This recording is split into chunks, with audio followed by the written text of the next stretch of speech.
Shake my hand, Alan. Thank you for that. And good evening to everyone once again, right? So what I'm saying is it's absolutely fundamental that you don't lose your energy levels.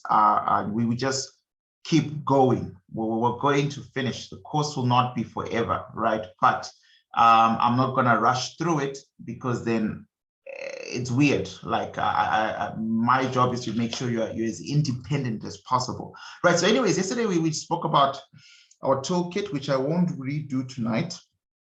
I think I spent enough time around that kind of stuff. And then we spoke about leveraging, right? Leveraging risk assessment, how to correctly lot size. And what I want to do tonight as part of yesterday's conversation is to then end it off. I want to end it off. So it might take me about 20 to 30 minutes because of just how I move about explaining things. But I specifically want to focus on how to grow an account and generally speaking, how to grow a small account because because generally speaking, most people start off with small accounts. And remember, in the professional setting, a small account is anything less than 20,000 US dollars. Something is wrong with the mic. If the mic is creating weird sounds, please don't suffer. Let me know, right? It's a simple fix, but I'll never know until I'm rewatching the videos. So just let me know if there's a problem, right? So I think I've bought enough time for those who are just joining us a little bit late. There's only one person left in the waiting room, right? So I'm going to start, right? So the first real serious war room video is also out. Really, remember, you guys are really doing the hard work of learning. So I don't expect that there should be a lot of trading pressure on you, but it's for you to comprehend what I'm doing, right? Multiple time frame analysis, major turning points, big picture, governing demand entries on the daily and H4. That's all I'm doing. I'm keeping these war rooms very linked to my goal, number one, but also very relatable to what we're doing in class. So that's just extra work for you to actually see, agree or disagree. Sometimes I do these war rooms very tired. And that's why I always give a disclaimer that, look, I'll have to come back and have a look at this. And I sit through every single chart again in the morning. So after 12 p.m., I'm dead. I'm flat dead, right? Because I sleep at about 11 midnight and I'm up at 4, all right? And then I power through until 4, 12, 2 p.m., 1 p.m. And then I'm just pushing on low battery up until after class. So I need one of these mornings. Normally, if I do a war room on Sunday at 4 a.m. on Monday, that's my morning to kind of like quickly go through what the hell I was saying to double check myself, fundamentally, because we can make mistakes as human beings, but we must, curtail them, make them as small as possible, right? So how to grow an account? Just at the back of your mind, don't forget the rules. Simple maths, $100 US in your account equals 0.01. And what I want to do tonight is to stick to this simple example of $100 US.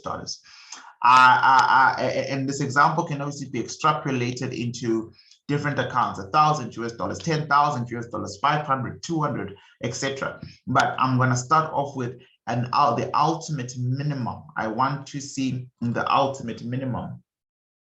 We have a problem because for this class to finish, I need my notes that I wrote behind a very specific book. Otherwise, the manual calculation that I'd have to do would be absolutely painful to do. And I don't know where I put that little book now. It's right literally at the back. I'm so sorry, guys. Can you give me, this is so unprofessional. Can you give me 60 seconds to look like a crazy person around this office to find something? All right, just 60 seconds, please.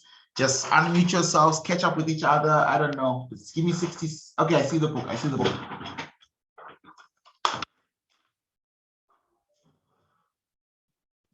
The book. Yeah. Found the book. It's just that I penciled notes and I always thought I'd type them out somewhere. I've never actually, the goal was to always add them into one of these weekly PDFs that I do, and I never did. But at some point, we're going to talk about the stuff that I wrote here. I wrote this at a car wash. I don't know if you guys can do this in pencil, which was just trying to remember my compounding plan. So after 3.5 years of struggling to trade, what I did was we actually got kicked out of where we were staying at the time due to failure of rent. I kind of like was evicted, and then I had a sense of pride, so I didn't tell my parents. And also I was with my partner at that time, so would she even like take me seriously if every time something went wrong I ran home to daddy, right? She wouldn't. Or anyway, I assumed she wouldn't. So we just struggled. We struggled. We did 2 shelters for about a month, give or take, and then eventually I managed to leverage social capital to get a job at the university I was kind of like at the time, and then ask for prepayment, whatever. Long story short, anyways, when that happened, after I'd taken us full circle through the mud, like proper through the mud. I mean, I'd blown accounts, we'd sold all our previous cars, I lost all my motorbikes, I destroyed my savings in Old Mutual, destroyed her savings, the little that she had as well. It was just drama, man. I finally got convinced one of my favorite all-time uncles to give me a loan. So he gave me a big loan, and I promised him that I wasn't going to trade. So I wasn't going to trade with the money that he gave me, which was so difficult because I really wanted to. There's the thing about losing money in the markets. You always think you're going to get it right the next time. And this is why retail traders blow. There's something, because remember, you are not asleep anymore. You've been slightly unplugged from the matrix. Make sure that the mic is fine. Make sure that the mic is not making weird sounds. If it is, let me know. You've been unplugged from the matrix. You know that Forex is real. You know that you can make money from Forex. You know that you can make $10 from Forex. You know that you can make 10 million from Forex. Because of that, you keep coming back. It was my personal drug, right? I didn't drink, I didn't smoke, I didn't club, but I definitely, I might as well have been a gambler, just a gambler in the exchange. Feels so weird, right? So essentially, he gave me money, and then I joined, I put it all in Online Trading Academy. So that was the first place I actually learned about supply and demand. And at the time, the entire course was about 21,000 rands, right? And so it was level 1, and then I had to pay another 7,000. Long story short, and he thought, by the way, I was going to register for an MBA at Rhodes, which at the time was about 90,000 rands. So he gave me that amount of money, and I was supposed to pay it back, blah, blah, blah. So point is, while I was learning, finally after 3 years, and I was away. I mean, the nice part about me was the stuff was always in my mind because I kept reading. I just said poor praxis, poor application. I was aware that there was such a toxic trader in me who needed to unlearn everything. And I didn't know how to go about that. And so the best thing to do was to go learn the right thing and then come back and deal with the old version of me.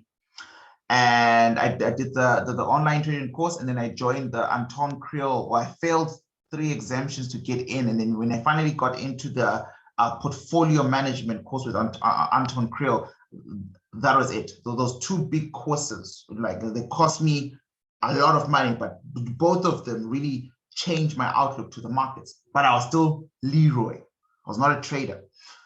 This is important. This is not one of my stories where I'm just going up for no damn reason. You cannot grow your account as you. You cannot, for whatever you think is going on in your life, and whoever you think you are, you as a human being cannot grow your account. You are too biased. So the first thing I had to learn about trading psychology was there's always going to be Leroy versus the trader. The trader trades the system. Guys, what we've created in module 1 is a trading system. We've built it ground up from an analysis perspective. Okay, we've looked at the complete understanding of supply and demand. We have now understood the rationale behind markets. So we own our analysis. Our analysis is literally a big part of how we see markets. We no longer take trades. I'm hoping, because Leroy said buy or sell, you just buy or sell. You should understand why. I should go Euro USD sell, and then you should be able to unpack that line into a full analysis. You must back your trade. You must defend your trade idea. You cannot do that as long as you are. As long as I remained Leroy, my accounts were doomed, because Leroy is an emotional human being. So nothing had changed in my life. I was still in debt. Is that a question? Did you type on the whiteboard? We can't see. I haven't really typed much on the whiteboard, Alan. I'm just doodling. Sorry, David, I'm just doodling. Let me stop the screen share, right? And then reshare the whiteboard screen. And then maybe that will make sense. But that's pretty much all that's there on the whiteboard right now. Right, so I hadn't changed. I still had bad debt, lots of it. My life was now 10 times more complicated with no vehicles. So it was now 10 times difficult to get around, but it's a small town that's perfectly fine. My social capital was terribly bad because now I owed a lot of good people money that I couldn't pay back. And my self-confidence was depleted. I was one of the first people to graduate with a master's degree in my field, which normally would take 2 years. So I did the pilot program. I fundamentally grew up believing I could do anything because my father worked very hard on that. He worked very hard on my sense of self. I'm not preaching. I'm not wasting your time. If you don't get your mind right, trading will chow you. This is important.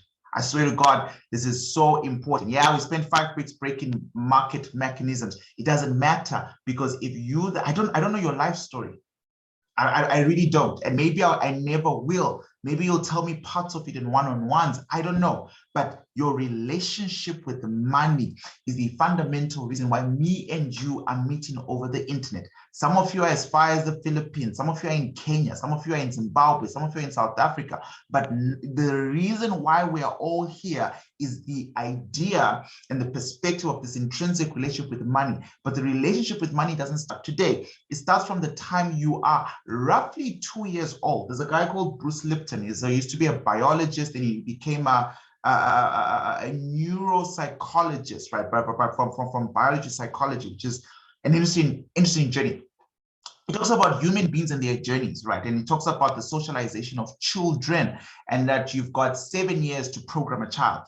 All of us, the first 7 years of our lives are the most important lives. Like there's a verse in the Bible that says, train up a child in the way he should go so that he does not depart from it when he's old, right? But the Jews, right? The Jews have a different type of saying, which is almost like a direct quote from the Bible. It says, give me 7 years with the boy and I'll show you the man. And that's because after 7 years, our minds move from theta to alpha state. When you get to alpha state, you now know stuff, right? So my little boy just turned 7. And because I know this, I stress sometimes. I'm like, how badly have I damaged this kid? Like, have I damaged him? Have I not damaged him? Have I empowered him? I don't know. We tried everything, right? But you only have 7 years. Some of you are meeting me at your 30s, 40s, 20s, etc.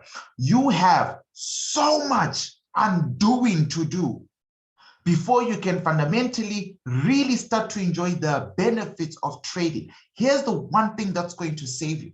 If you never see a psychologist, which you should, every big town or city in general, even in Africa in general, there is a state hospital for psychiatric stuff. And generally speaking, state hospitals provide free psychologists.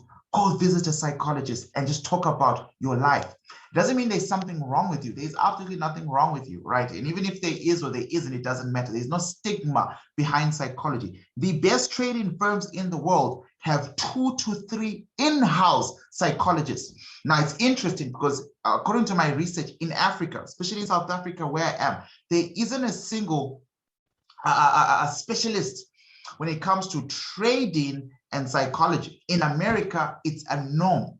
You do not walk into a private hedge fund and there isn't an in-house psychologist who understands trading, but is a clinical psychologist. If you read Dr. Alexander's book, Come Into My Trading Room, you'll be so impressed, I think, about the significance of that stuff. So I ran for a shrink.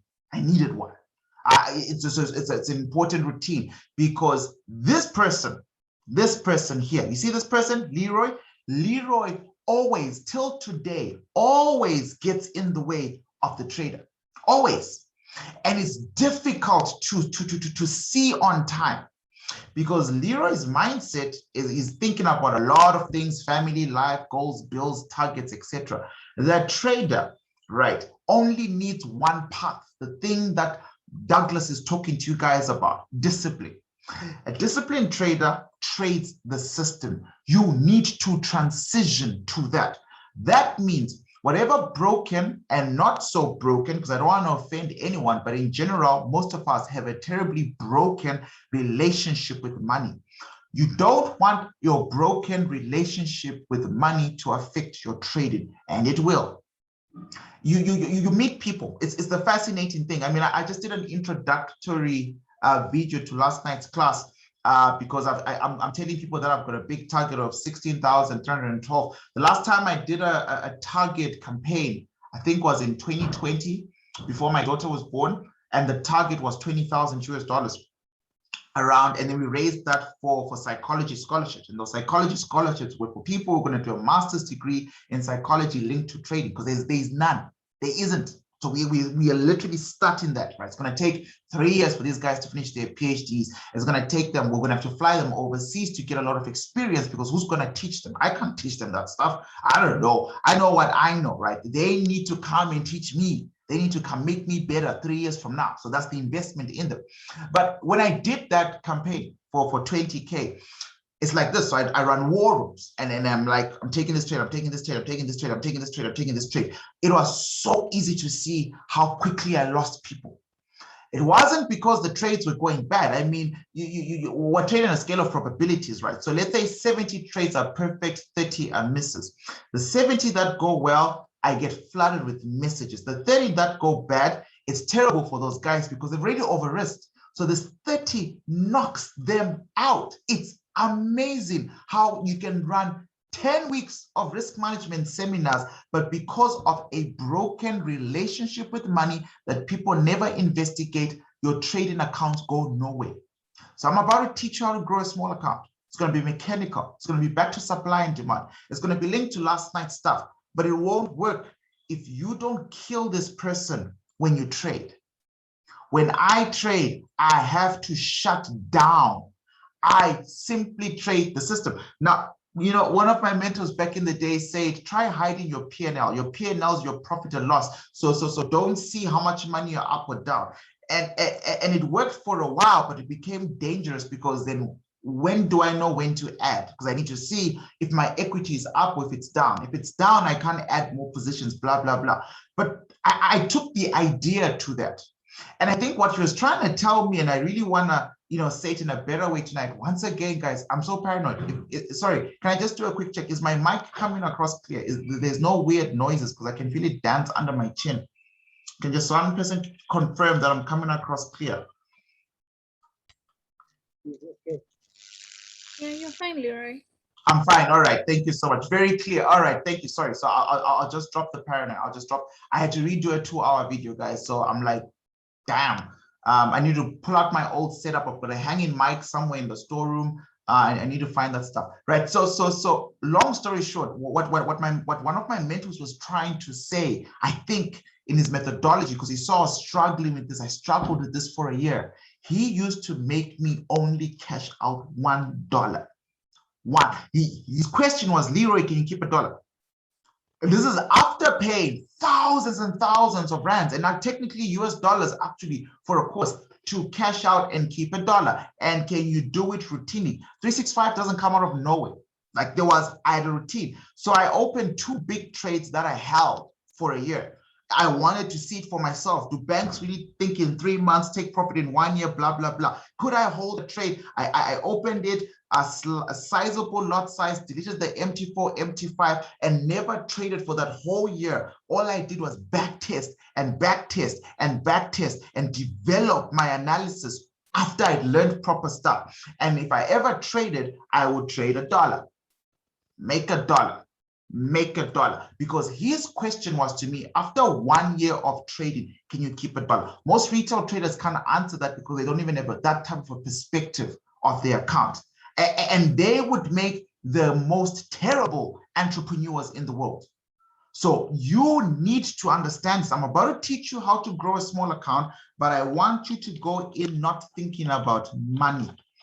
The moment you think about money, me and you will lose each other. You are going to lose your account. What I want you to think about is process. So now yesterday, Alvin asked an important question. Look, man, if we're going to hop on $100 US at 0.01, what does this mean about trading in clusters? And this is fundamentally a very important thing, because I need everyone to constantly think about trading in clusters. But I also want you to understand what that really means, right? So what that really means is this. Number one, every time you see a trade set up that meets your rules, granted, RM allows, risk management allows, you take the trade.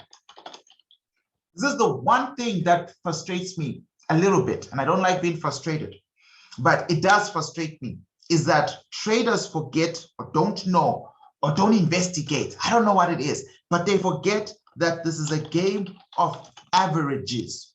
Listen to this carefully.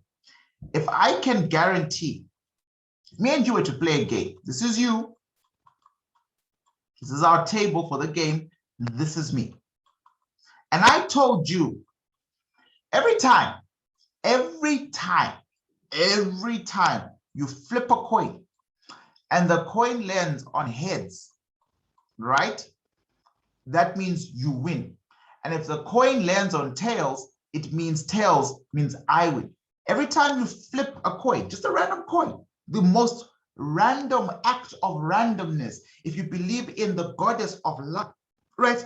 Completely pure, unstructured divinity of luck, tossing a coin flip. It's profoundly one of the most fairest ways to make decisions in life, because it's just about luck. Every time you toss a coin and it lands on heads, right, I'll give you $10.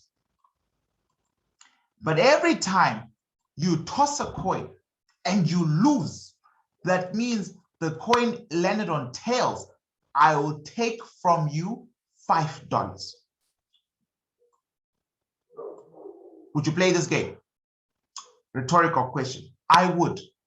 I would play this game fundamentally because if the coin toss is really an act of randomness, of luck, and every time I win, I double. Every time I win, I double. But every time I lose, you take half.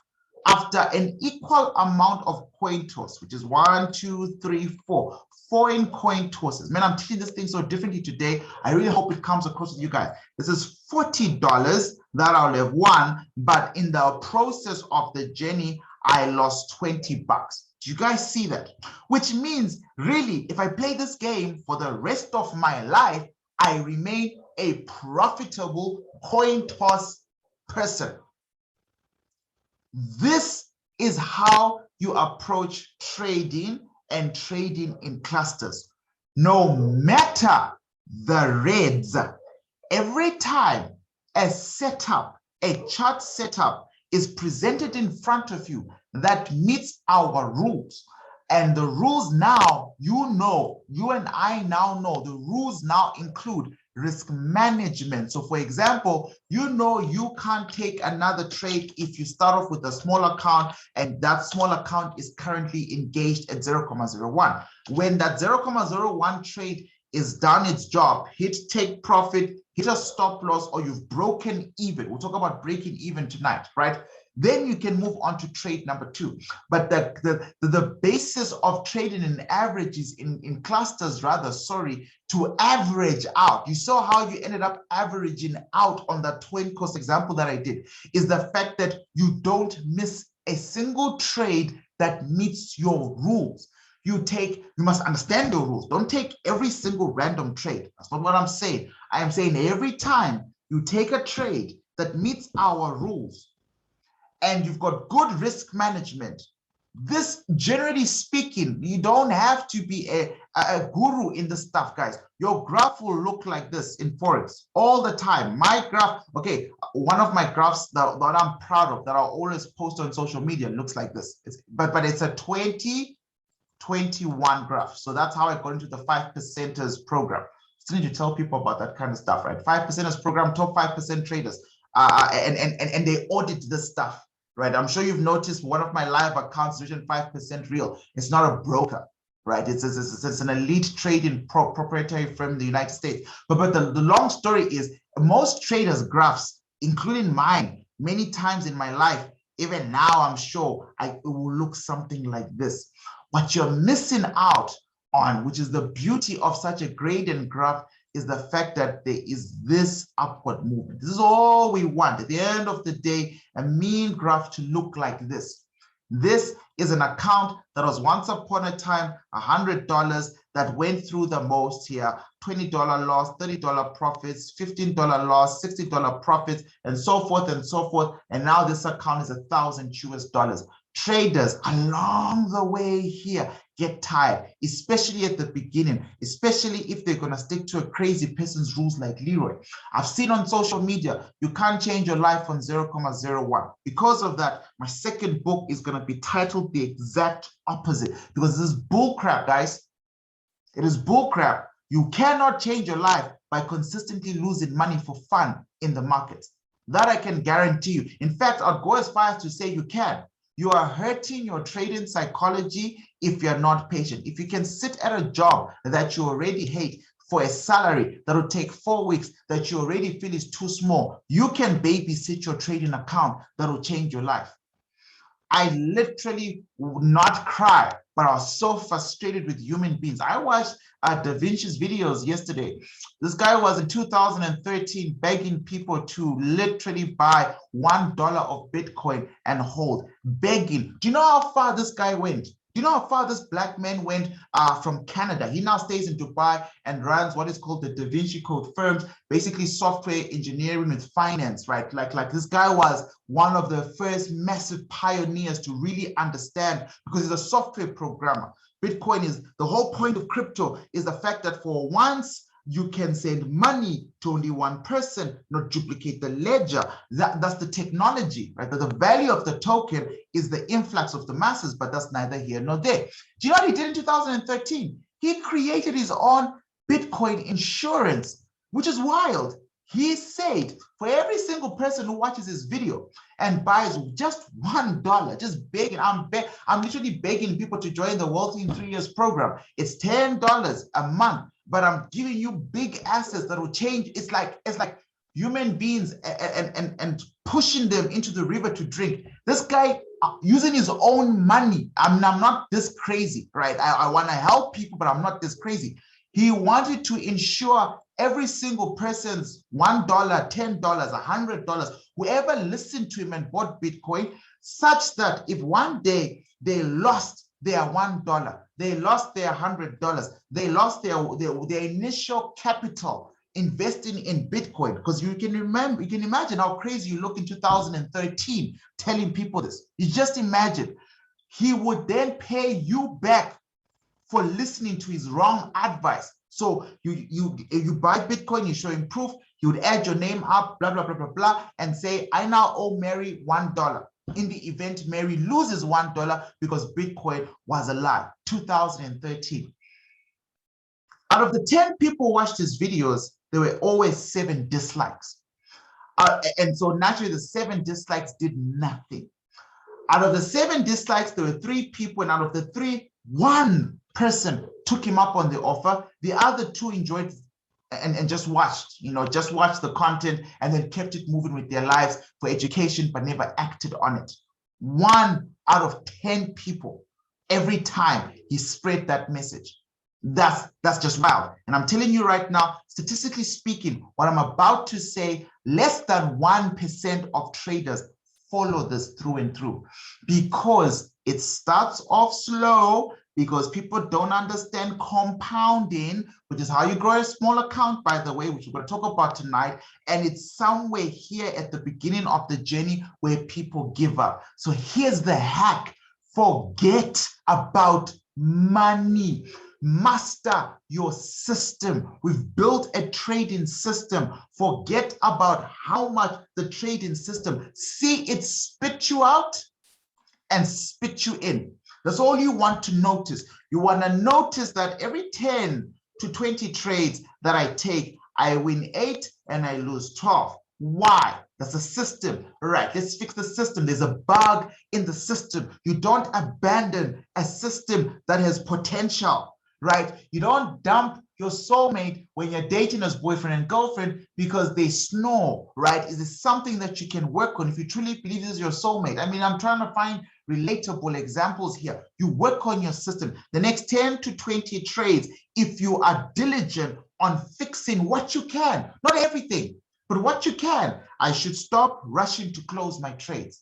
I should wait for my stop loss to get hit before I exit. What if price stops 1 pip? 3 times in the month of August, in some of my trades, markets were about to hit my stop loss. This is my stop loss. This is a red candle coming to hit my stop loss. And then not because of how right Leroy was or because of how genius Leroy was or whatever, literally because of the broker's spread at that particular time for that particular chart, markets assumed they completed their stop loss hunts, and I was saved by spread. And then markets went back up my direction. I could have closed when I started to see danger, danger, danger, danger, but I would have recorded a loss, not only for my psychology, but actually lost some capital, right? I was saved by spread 3 times in the month of August, 3 times, because I've grown to just go, I have a system and it's not my fault, or rather it's not my system's fault if I'm always losing. I need to fix the bugs. You fix the bugs. So do not focus on money when you're growing your account. And this part is going to sting even more. Depending on how your life is structured, this is a 3 to 6 month process. Depending, what do I mean by this? If you only have time for charts on weekends, and then you play around on Wednesday and you play around on Friday, you are going to see play around results. I know you're busy. I know you got kids. I know you got life. I know you got work. I know you got this. I know you got that. But trading can actually buy you out of that if you give it time or day. Financial freedom has little to do with money and more to do with time. I am literally doing this because I can now afford to do it. I can take time to be with you. As my partner in 2012 at Rose University, I was working 8 part-time jobs because we needed money. Right? You are looking at a 3 to 6 months of building your system, giving you the rules of the game. You now need to make sure that Leroy, I'm using myself as an example, gets out of the way of the trader. That means this guy shuts the hell up when it's time to trade. The trader in you takes over and trades nothing but the system in and out. Right. So now let's talk actual stuff, because I feel like the introduction has been done long enough and you understand where I want to go. The only way to build your account, especially small accounts in general, is to trade in clusters, which we've covered. Number 1. Number 2, I'm assuming the rules, the basics are clean and clear. I'm assuming you know that you've been trading before 365, that you can't mix your stuff. You can't throw my supply and demand and your other techniques.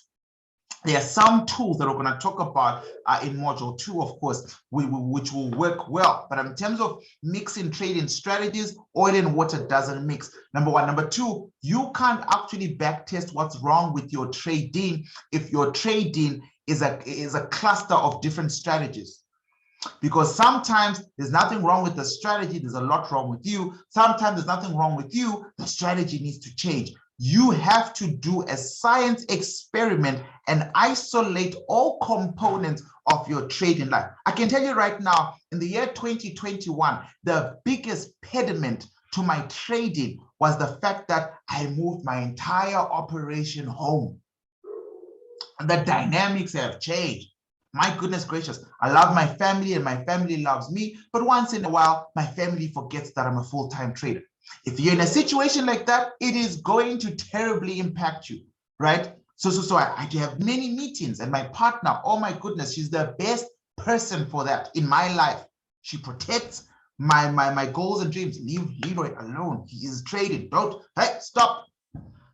Like everything she became, and you need someone like that, or you need, if you're like me, a non-pacifist, you need to become that person for yourself.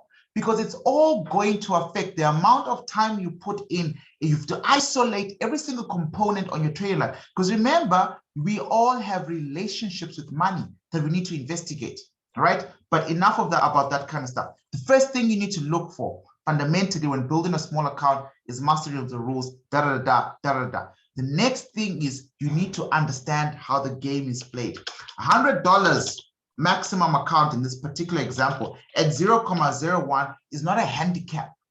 Do not view it as a handicap. Last night we discovered that if we really think about it, this is 5%. And if you really think about it, that means $100 can give you 15 to 20 trades sharp. If you really think about it, we spoke about that we only want to take trades that will give us 1:3. We call that risk to reward ratio. And if you really think about it, if you were a 50% trader, 50% trader. So let's say after every cluster of 10 trades, you're losing 5 trades versus winning 5 trades. We saw you can come out profitable. In fact, if you go 60%, if you lose 60 trades, 60% of your trades and 40%, you can still become profitable. I just did a toying cost example, just using basic physics, duality of the double. It's called the doubling concept, that if you flip a random act, a coin, and every time you win, I give you $10, but every time I win, or every time you lose, or the coin lands on tails,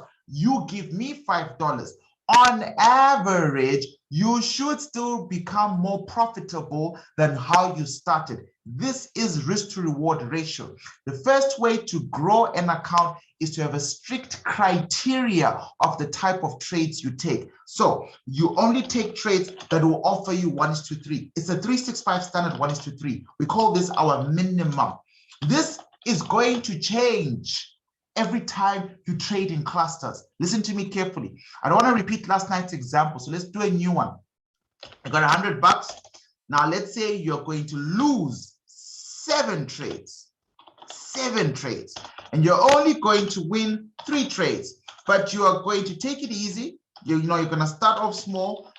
You're going to be like on that 0.01, and so you're going to calculate your pips, the stuff I taught you yesterday, and you're really looking to risk anywhere between $5 to $7 per trade to stay within that 5% boundary, right? So you're looking at $5 to $7 per trade. I'm recapping last night. Let me know. Okay, I thought it was already 8 o'clock, right? We still got a lot of time, so let's use it wisely. Let me know if I lose you. So you're losing though. So look at this. So you are a 70% loser in the markets right now. You want to pick this up as quickly as possible, because if it's possible, you could start there. You could start as an 80% loser. You could be very meticulous, patient, and blah, blah, blah, and become an 80% winner. You could double your account and then lose it and then double it back again. Whatever you need, what you need to know constantly is your stats. I can tell you right now, in our private student group, education group, I can always tell who is keeping track of their stats in general. If you're keeping track of your stats, you will create a psychological reward system. If you really are growing your account slowly but surely, you will start to value the hard work. Do you know how difficult it is to grow $100 account? It is the most painful thing, man. I dread it with all. I never want to go back there. I'm not trying to sound like a buff, but I'm just saying, I never want to lose everything. And then if I do, I would do it because I'd never give up on this dream, but I never want to go. It is so difficult to grow $100 account and not have Leroy talking about bills and life and blah, blah, blah. So you need to create a reward system. A reward system generally has to be around the protection of capital. Just reward yourself by reminding yourself how hard it was to grow $100 to $300. It's that simple, right? It's literally a difficult task. And I'm going to give you the maths tonight before we end module 1. But let's come back to this example of ours here. If we break down the maths, remember we're risking about $5 for every trade.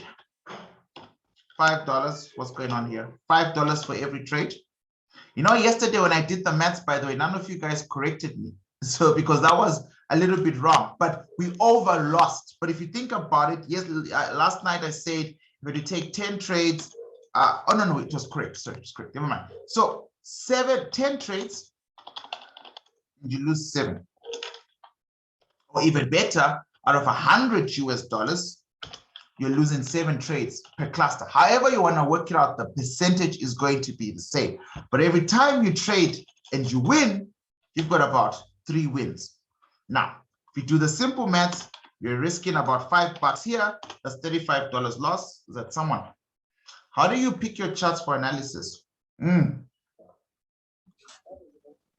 Yeah, Mr. Let me just mute everyone there. Mr. Kakoma, you that question is very clear. I just don't know how to answer it. Do I answer it as Leroy today, or do I answer it as how you guys should be picking your charts? Because as Leroy today, I have so many shortcuts, bops and bips, number one. Number two, as Leroy today, I'm a full-time trader. So if I'm a full-time trader, the only thing I'm supposed to be doing with my full-time is literally watching charts. Yeah, okay, cool. Now, the answer to how you guys should be picking charts, Mr. Kakoma, is extremely painful. It's a brutal, painful answer. Are you ready for it? You need to be spending anywhere between 8 to 12 hours every weekend going through every single chart. And I was going to get to that sad truth. I say 8 to 12 because that's how long it took me. So when I designed the What We Trade document, that before it became the 365 What We Trade document, that was Leroy, what the hell does your broker have? Go through it all. You don't know. Kakoma, you have no idea what USD JPY looks like right now. I can tell you that right now. I don't. You have no idea what Euro ZAR looks like right now. You have no idea what cotton looks like right now, or the coffee chart right now, or Tesla on H4 right now. The only way you, and remember, so important, because you only got $100 or $200 or $1,000. It's small. You literally have very limited capital. You can't get stuck on a chart that's going to consolidate for 2 weeks. You can't afford to get stuck on a chart that's going to fake you out because you're trading a city trend line thing. You cannot. The only way to do that is to be bloody organized and to have this time. This war room thing was birthed from this. I would wake up, leave the house at 8 a.m. on a Saturday because one of the part-time jobs I had, the office would be dead. They don't work on weekends. So while I was doing admin work for them on the weekends, I'll then go there literally up at 8, come back home anywhere between 5 p.m. and 4 5 p.m. and do the same thing 9 a.m. to 5 p.m. on Sunday.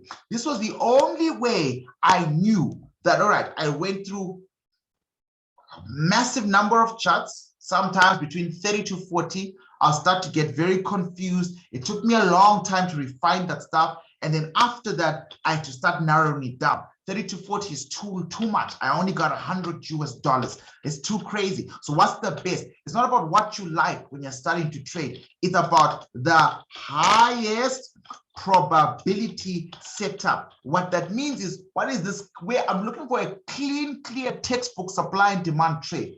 I want to see a golden trade. Mr. Kakoma, it was you who asked me about Confluence. So I'd always give all the charts with the most Confluence priority. You'd be surprised after going through almost 60 charts, finding your 40 that look like they're going to move. You would realize that honestly to God, only about 4 to 8 charts fit your module, and now you have only got $100. That means you can only take one trade at a time at 0.01. Which one is it going to be? Which is the first chart that you're going to stake 5% of your account from? And then this is a watch list. I'll create a watch list of these 4 to 5. Back then, I used to have a rule that my watch list would not have more than 6 charts. I would look at 6 charts for the week. That's it. After a process of elimination, on Sunday, I would walk back to the office. Why? Because we didn't have internet in the house. At about 11 p.m., waiting for the 2 hours to rethink everything that I'd done throughout the weekend, literally waiting for the markets to reopen. And then when the markets would open around midnight, I would then start to move, put pending orders, not market execution, put pending orders, quickly go back home around 1 a.m. to sleep, and then go back to my normal job and hope for the best. And that's really the only way around it. I I cannot even begin to fathom. You'll see in today's war room, I think I mentioned today's war room, there's so many charts that we look at in the war room, all right? There's so many zones. The reason why I like rectangles and drawing up our zones is we can come back after 2 weeks and you'll be surprised. I swear to God, guys, I was shocked. I am always shocked at how much money I leave on the table because of the other stupid things I'm busy with. Sometimes I forget that my job is just to simply trade, right? If I could turn back the hands of time, I would trust this information with 3 or 4 other people to just teach. But I don't. I want to do it myself so that the quality, and not that other people can teach it. It's just that I am in complete control of the process right now of building a community. One day I won't be, right? One day people will be doing this. But for me, every time I do a war room and I come back, I'm like, but I'm not in this trade. But I knew price was turning there, right? It means there was something lacking in my discipline, right? I didn't write it down. Because I didn't write it down, I didn't go back to it. Because I didn't go back to it, I didn't set a pin in order. So markets moved on without me. This, I don't know if you guys are going to find a better hack. But Mr. Kakoma, I did see that you were in and out due to network. For me, at the beginning, for 3 years, no, for 2 years after the bad 3 years, it was 8 to 12 hours of the weekend. War room is an idea birthed on my past. Like I used to spend blood, money, time in these charts because you don't know the entire setup of the markets, how markets close. If I throw in stock markets, your mind will explode right now because all those things close at different levels and they open sharper the very next day. Or the order flows that transfer from the last hour of close to the first hour of the morning drive you nuts. It's time. You pick the best for your account, and then you focus on the best. So you have to literally zone in. Remember, you're trying to build an account. I literally respect people. Not that I don't respect people who don't do it, but people who do this are fascinating. They'll tell you, and this, they have maybe 6 or 7 people in my senior traders program who have not broken out of this habit. Senior traders, 5 to 6 figure traders have not broken out of this. Leroy, I look at Euro USD, Tesla, they trade Tesla stock, Bitcoin, they'll trade Bitcoin, Pound USD, because it's got a lot of confluence with Euro USD, DXY, USD, JPY, USD CAD. They are not trying to be a mentor or a Forex guru or a teacher. They just want to make bloody money from the market. And when I say this is all Carl focuses on, this is all Carl focuses on. Carl has been trading for 3 years. Carl does not know what Euro ZAR looks like. He's never looked at that bloody chart. These are his main focus points. When these charts of his don't give him a play, don't give him movement for the week, Charles is playing golf and bothering me. Carl, sorry, playing golf and trying to bother me because he's free that week. I am busy trading everything. He makes much more focused trades, and he has an intimate relationship with this chart because he has seen the entire spectrum of market conditions. I am always hesitant to give this as advice to new traders because it's fundamentally better you start broad and then slowly but surely you start to zoom in. You need to develop a palette, all right? And he's been trading for a while with me. He's been with me for about 3 years, since 2018, however long that is, right? So he didn't start like that. He just developed a palette for the stuff. There are some people that we call pound traders in 365 Trading Corp. I don't bother them for any market analysis about anything else. Those guys want to know about UK drama, Boris Johnson drama, and the pound. All pound pairs, that's their thing. They won't even look at, even if it 100% correlates with Euro USD, they're going to specifically straight to the pound. And then there are people who are general specialists, who are currency specialists, who like, and that's where I fit in. I love everything about currencies. I love the fundamentals. I love the news events. I love supply and demand. I love matching DXY with USD CAD, selling at the same time, or buying Euro USD and Pound USD because I understand that intimate knowledge, because that allows for diversification of my portfolio. I'm never stuck. I'm never dry. There's always something moving. I prefer people start like that and then develop a palette later on, all right, for themselves. Right, guys. We're doing some statistics here. you lose 7 trades out of 10. Right, so we're looking at a cluster of trading intents. You lose 70% of your trading. You lose 70%. But let's say it's $100 technically speaking, you would have lost about anywhere between 35 to, let's say, $45 because it's $5 per trade. 7 times 5 is 35. Right. You are trying to figure out your system. And every time you have 10 wins or 10 trades, 7 losses, you have 3 wins. All right, 3 wins. And in that process, remember the maths, we're doing R&R of 1:3. Because you're only risking $5, the distance is $1 per risk, you make $3. So for every $5, at a bare minimum, you're making 15, which we spoke about yesterday.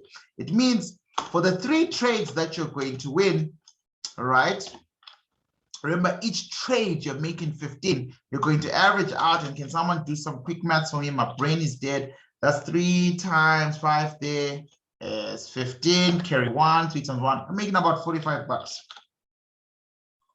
What are you going to do with this information as a trader? Because you've traded in clusters now. You've realized that, okay, fine, my first 10 trades on my $100 account did not go great, right? You lost 45, and it took 7 trades to do that because of good risk management. It took 3 trades for you to make it back up because of good risk to reward. Good risk management meant you understood your capital was small, so you kept it at 5%, 0.01. But risk management, risk to reward meant even though you lost 7 trades, out of those 7 trades, let's hope to God you were trying to target a setup that was going to give you 1:3. So Mr. Kakoma, to go back to your question, this is the other reason why it used to take so long, because sometimes you'll find prices about to leave a supply, a daily supply, the governor is selling, but the next demand is right here and it's giving you 1:2. Now, if you're a trader, you should take it, cowboy stuff, hee-haw. But if you're a disciplined trader and you want to really make sure you stick to my rules, then you know you're going to have to walk away. There's so many charts that I knew, but we could get 50 pips here. Yeah, yes, Leroy, you could. But if you are wrong and price goes against you for whatever other reason you haven't learned about, don't have blinkers in the market. Every time I produce new content on YouTube, outside of the fact that I've already developed a full remote course, outside of the fact that some of you are coming back to live classes for the second time, we do sometimes seem to learn something new. And that's because financial markets are the global average of human beings. Trading is understanding how human beings think. I'm still with you. I just want to show you something very cool. I'll show you something. So this is my stash. So look at this, these books here. Trading Against the Crowd, Zero Trading Strategy in here. It says trading against the crowd, but it's not about market structure. It's about human psychology, understanding people. Here's another one. Recently there, Wisdom of the Crowds by James. Literally the same thing.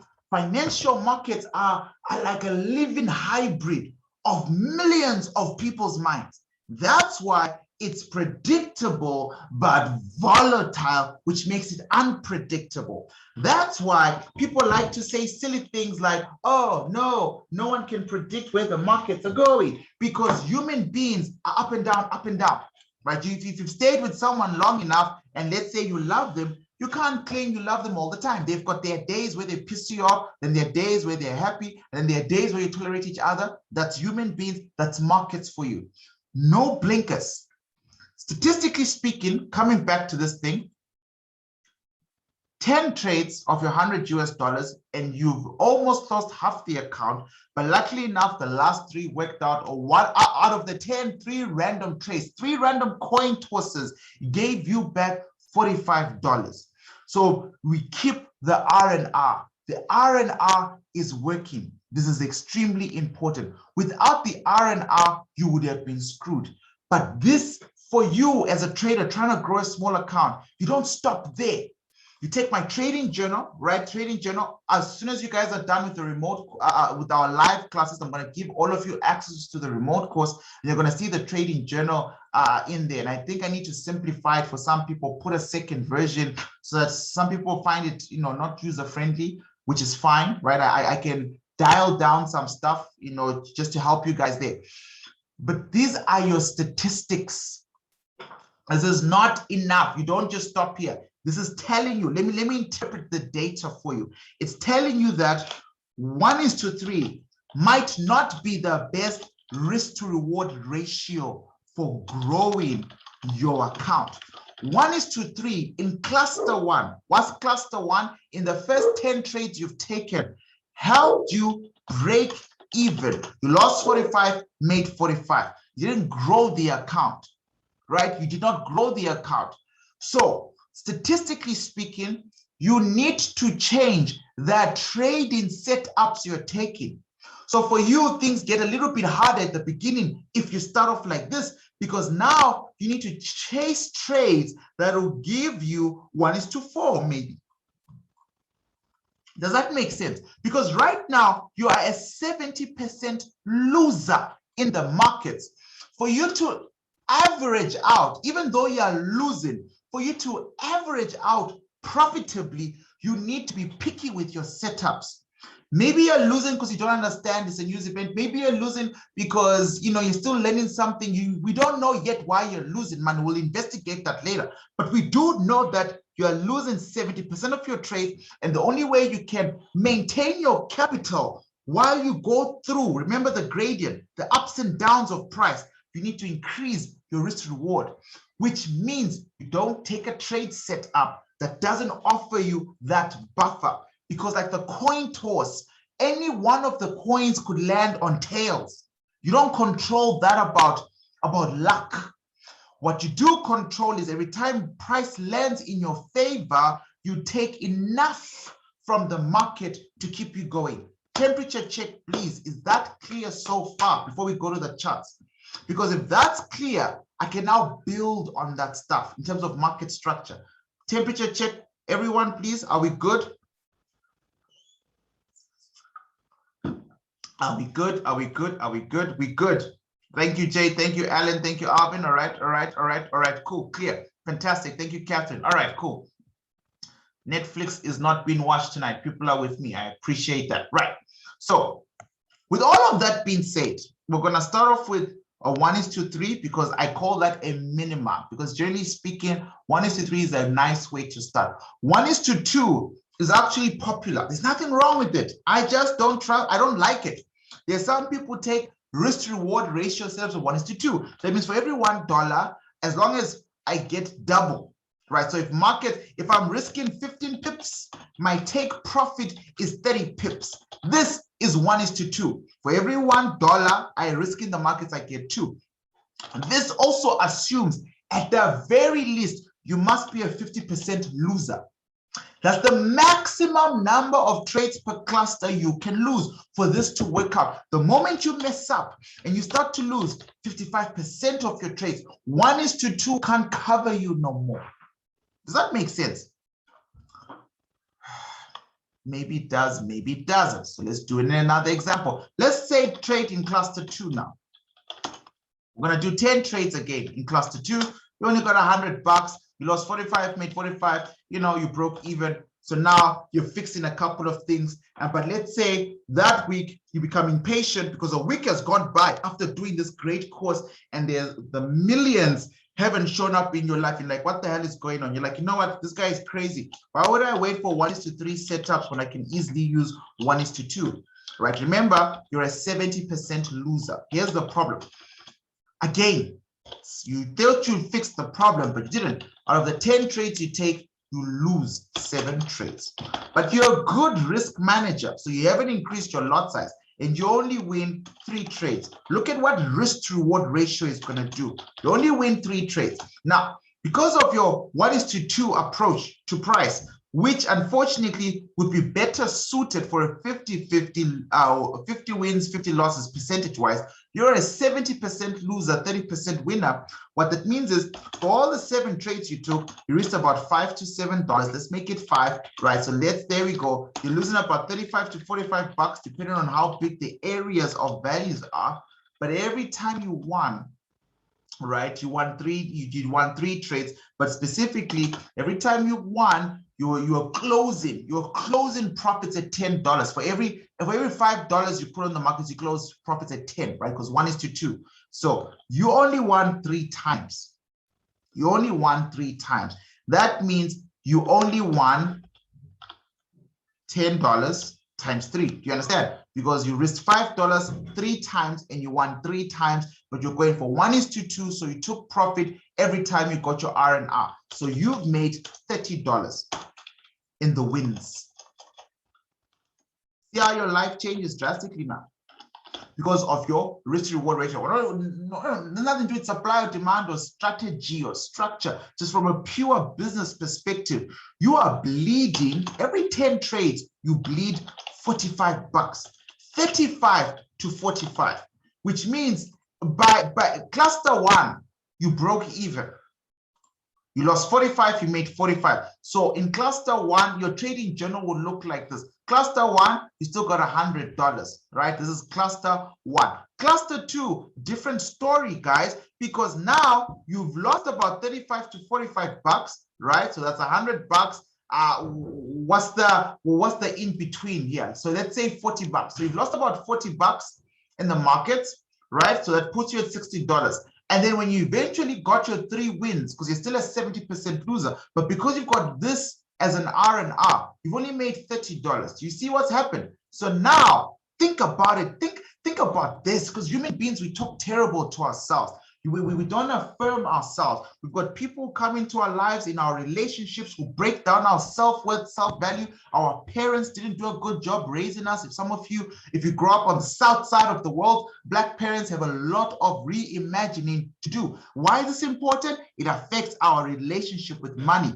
Most of us grow up knowing that money doesn't grow on trees. Who has ever been told that? Who was ever told that you think money grows on trees? This is something I vowed never to tell my kid. Never to tell, because fundamentally, scientifically speaking, it's a lie. Money bloody grows on trees. Money comes from paper. Paper comes from freaking trees. What's wrong with people? It does grow on trees. But the psychological impact of this cliche, boring, inaccurate saying is simply that money comes by hard. If you grow up in a household where money comes by hard, and you gotta work hard, and you gotta pass the school very hard. When Lyra comes to tell you that I'm about to teach you a trading system, and from day 1, he tells you it's not hard, it's just new. I am trying to reprogram you. Unfortunately, it doesn't have the same impact as you writing that stuff down and saying it to yourself every day.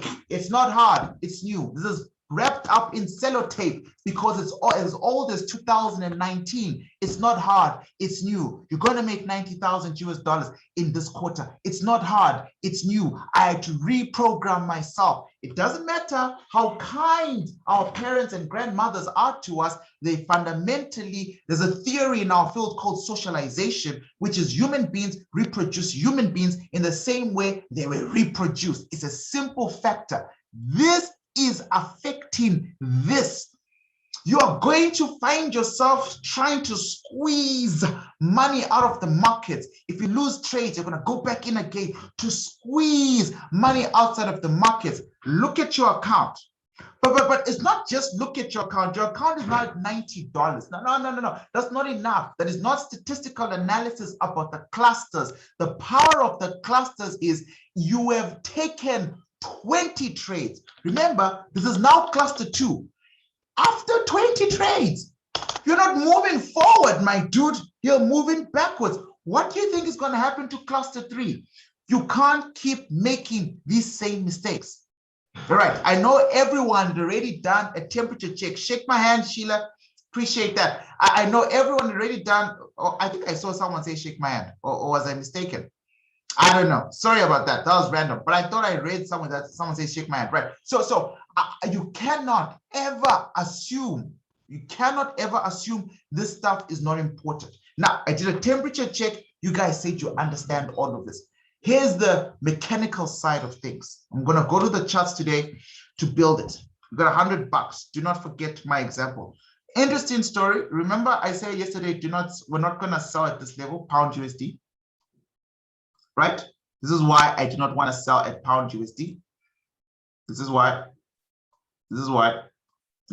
So my stop loss would have been anywhere outside. Look at my area, but it's not even drawn correctly. So if I draw my area, I'm sharing screen 3, by the way. If I draw my area of value correctly, it's gonna look like this, which means my stop loss are even much lower, even there. So I would have lost money had I not had the conviction that I had to go, yeah, nah, not even happening. I'm not gonna sell here because I know for a fact this is not a good place to sell. Why? Multiple time frame analysis. There wasn't enough strong confluence on this area here, right? It's a low sell, selling low. There was, what's this? This is not a bullish Talitha area. It's the logic, guys. Why would they put buying power so close to a supply? Or why didn't this supply reject price immediately? Right? However you ask yourself the question, you're going to apply a little bit of creativity to what I've taught you. It must make sense. Price hit a supply, fresh touch. I didn't see markets move. If you saw the first time around, you might have been stuck in the movement as price went back. But generally speaking, sell high, not low. So if you've got 2 options of a supply or 3 options of supply, the higher you go, the better. But you want blessings, right? So let's go to the weekly time frame. Wait, let's do this. Let's go back to daily.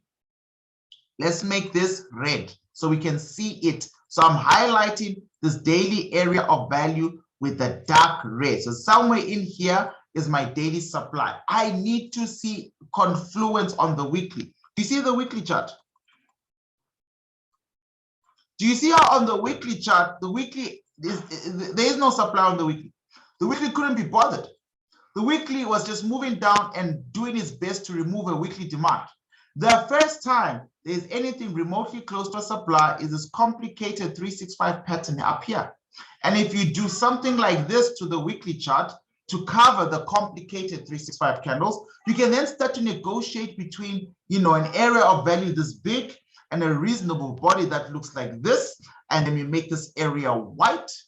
We make that white, we go back to daily, and then we go, aha, now that I can see that there was a weekly supply there, inside this white area via multiple time frame analysis from the weekly, which is a better supply on the daily. Clearly, this is inside the weekly supply. Is that a daily supply? I believe so. Then we start to make this a little bit pretty and tight. This, for me, would be a better place to sell. That's why we didn't sell. But alas, let's get back to what we want to do. So I want to try and build up this idea of trading in clusters.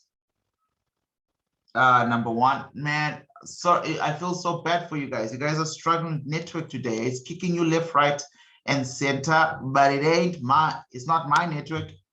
Oh no, I'm enjoying fiber. You know my YouTube videos up in 5 minutes. I used to have to upload overnight and schedule it to come out at 10 a.m. People didn't know this. I'll be uploading all night because I slow Wi-Fi, about a 6 meg line. I could game on it, but for some reason it was just terrible with uploads. Now it takes 2 minutes. Boop, doesn't matter how the quality is. Yeah, move to fiber. Right. So here's the thing. Let's find a chart. Let's find a chart. Let's find a good chart, man. It's been a while. What do I want to trade? Let's look at a Forex chart. Then we're gonna, NZD, USD.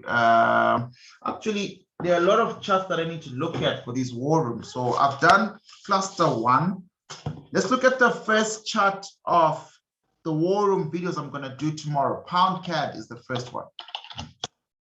That's quite random to me because I haven't looked at it as well.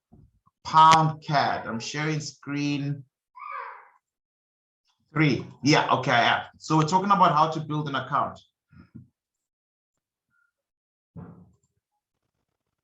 Okay, too many, I don't wanna, no, cancel.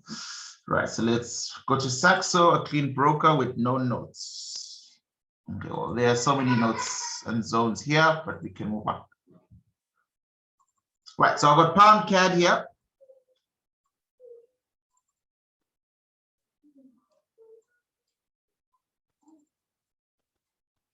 Jeez Louise, this chat goes on forever. Right, so since we haven't done it together in a long time and we've got nothing but time today, we're doing very well with time for what I want to do tonight anyways. This is the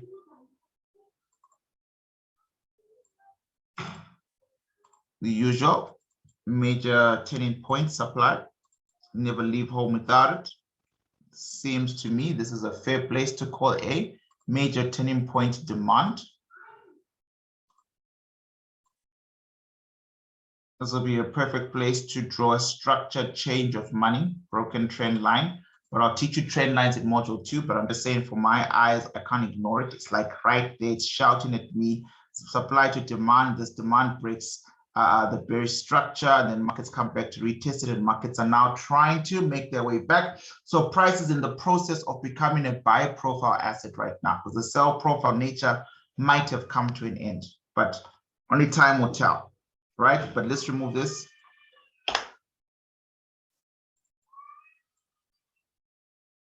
Right, so tighten my areas of value. You know, doji candles, I prefer to draw the whole zone, the whole candle in there, right? And actually look at it, perfectly aligns with fresh touch retest, right? So beautiful. Major turning point, I'm looking at the low and the reasonable body, and there we go, something like that, right? Area of competition, markets have stalled, exploded, came back in, etc., etc. So this is what we have. So I want to do everything. I want to do a multiple time frame analysis on this particular asset, and then move into what I would do with $100 US, right? How you need to think through it, and then we need to then back test it. Maybe we can back test it on this same asset as well, just to save time.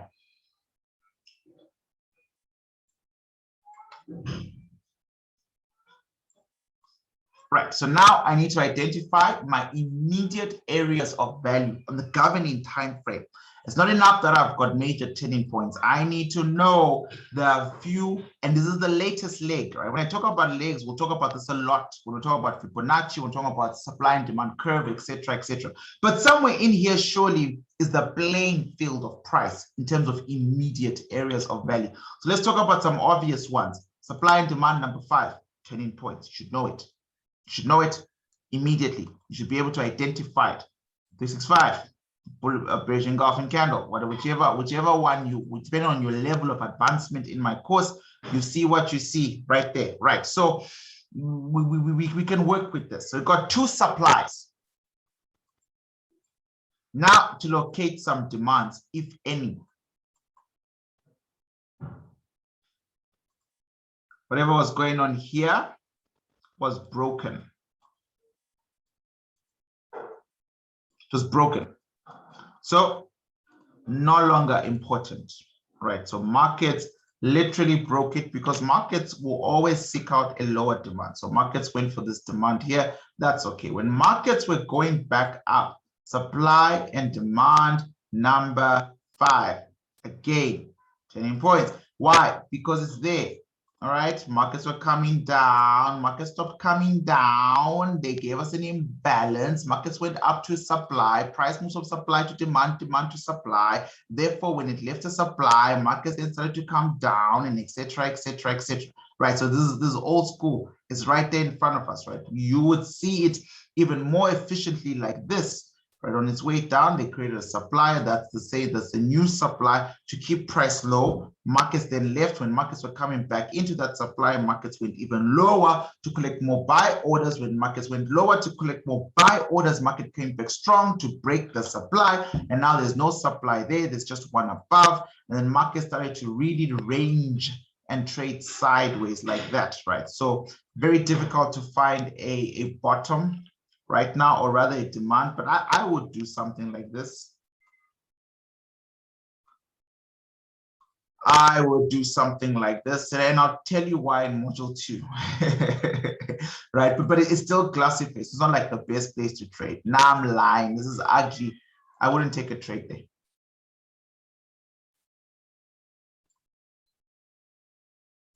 right? This seems fair. Okay, back to candlesticks, back to candlesticks, back to candlesticks, right? So this is too messy for me, but I'll definitely do something like this. So based on this demand here, where price turned, and we all know the area of competition is just right above there. Markets eventually came into it, markets dug into it, etc., etc. And this is the only demand I can see that I like that has not yet been broken, right? So clean MTA would ask commanders to go, all right, fine. Then we've got a GD1 here and an S1. Both, in my humble opinion, are now subject to glass effect. So what's going to prevail is the profile. Really, both, one of these has to break, either the supply at the top or the demand at the bottom. And if it's a buy profile, it might want to go to this demand here, the major turning point demand, to push price up. Either way, right now, one cannot make the argument that price is coming from, where is price coming from? The last time price left a supply, it went down there, and then markets kind of like ziggled up there, and then markets kind of made it back to a demand, and then went up and then got up here. That's a module 2 supply. Just so you know, it's there. Bearish engulfing pattern right there. And so technically speaking, you know, without confusing you in the class, because I know you haven't done it before, there is a short-term governing supply right there, technically speaking. It's just that it's not part of module 1, so you don't know it yet, right? So for now, if one was to be asking questions like who is in charge, we've got a governed supply in charge, which is why, you know, it's clear as day that markets for the last 3 months have been doing nothing but dropping, because technically speaking, price is leaving a module 2 supply. So who would you say is in charge? So right now, I'd say supply is in charge right now. Supply is in charge, coming down to a demand, technically speaking. Let's see if we can get clarity on the weekly. Yeah, definitely. See that they're clean as day now. So you see, the reason why we like a clean MTA is because a clean MTA can make things even clearer. So then now we can start to adjust this area and be like, oh, okay, so this is what happened. Fresh touch. Oh, okay, markets are leaving, right? I can throw in some module 3 stuff and talk about break of market structure, right? Something like that. Over there, there'll be your first big break, but there was another one somewhere here. First big break, and then a last one over there. So all these support and resistance traders, all these things, like market is clearly moving lower and lower, taking out demands as it goes. So I'll definitely say supply is in charge. If supply is in charge, I now need to remember that the only safe place to start buying is inside my governing demand, which means if I want to take a trade, I'm looking for sales. So example, yesterday,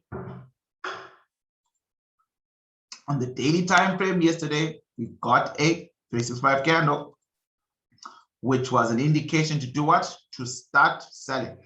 Not really to start selling, but if you did a nice MTA all the way to the 1 hour time frame, I promise you would have found an entry point for today as an intraday trader, right? But what we want to do more along the way on the daily time frame is to start to mark all the areas of value where price is going to arrive and get stuck at.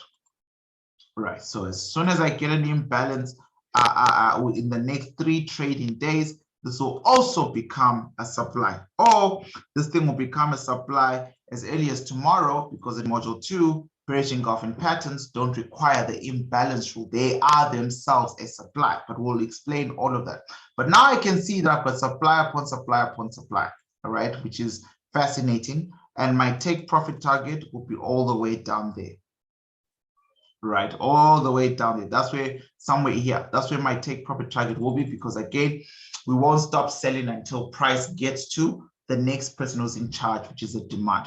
Now, how do you grow a small account or a big account? How do you grow an account? We're going to use my version of compounding. We're going to compound growth on our accounts. We already done the maths around 1:3 risk to reward ratio. We've done risk management, we've done leveraging, we've done correct lot sizing, we've done quite a lot, to be honest with you. So now we need to put it to the test. if you showed up on time for your charts, this is an easy trade to be a part of. All right. So let's say you took one of these trades, or one of these trades took you. Remember, we're inside a governing supply, very close to a whole lot of weekly supplies, daily supplies, etc., etc. So this area of value, this order block is quite strong in terms of how much orders have been used, right? So that's there. 50% of the order block has not been used, is what I'm basically trying to say. But even on from a daily perspective, markets are leaving a supply. So let's say you catch this trade here. That's $100 and you're risking minus $5. Okay. When markets leave, what you need to wait for in trading, and if you start doing this on the daily, it's going to take a little bit long, but that's okay. That's never a bad thing. Things that take long in markets are generally good things, right? So what's going to happen is when price leaves and you start becoming in profits, remember you're on 0.01, so also remember that is 10 cents per pip, right? So you're not going to see like massive millions because your account is small. But what I want you to do is, this is the daily, prices leaving the daily, etc., etc. And then randomly, all of a sudden, what is this? 365 candle is given, or something is given, some PCP is given, some structural thing is given. You are going to remember you'd have entered here. So let me show you the daily demand that we're targeting.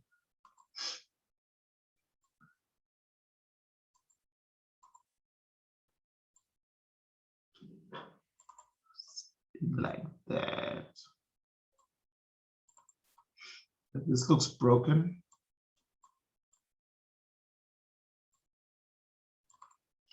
Right. Two supplies on top of each other. Now, if you look very carefully, as soon as this happens, and not just the green candle, I'm saying as soon as price creates a new order block, price creates a new PCP, price creates a new zone to actually start to dump or buy, etc., etc. What you never want to do is to forget about the fact that you are already inside the markets, inside price. What I mean by that is, if this is where price gives you your 365 or your order block, etc., and this is where you've sold and you only got $100, that means your stop loss is somewhere here. I'm just trying to build this as realistic as possible. You are going to break even. What does break even mean? Break even means you're going to take the stop loss where it is and you're going to put it inside, the entry point, like that. So the stop loss was here. I'm going to move my stop loss to my entry point. This is to block price going against. So if you're wrong about your trade and markets go up, up, up, up, up, markets are going to get hit right there, right? And you are not going to suffer a loss, because when markets were coming up, markets hit your stop loss. So you get kicked out literally right there. We call that break even. You made no money, you lost no money. But as time moves on, the next day and the next day and the next day, you start to realize that, no, man, this thing is not stopping to sell. Markets are now moving down. What you need to do then is to take the exact same stop loss entry, which was now moved to entry point break even, into just above the cell phone. The area of value, this one, the new one that price is creating. I'll repeat that again. Your stop loss was here. You broke even because you started to see, some serious profits. Most importantly, you waited for price to create an area where you were almost sure that price was going to continue. So you're looking for continuation patterns.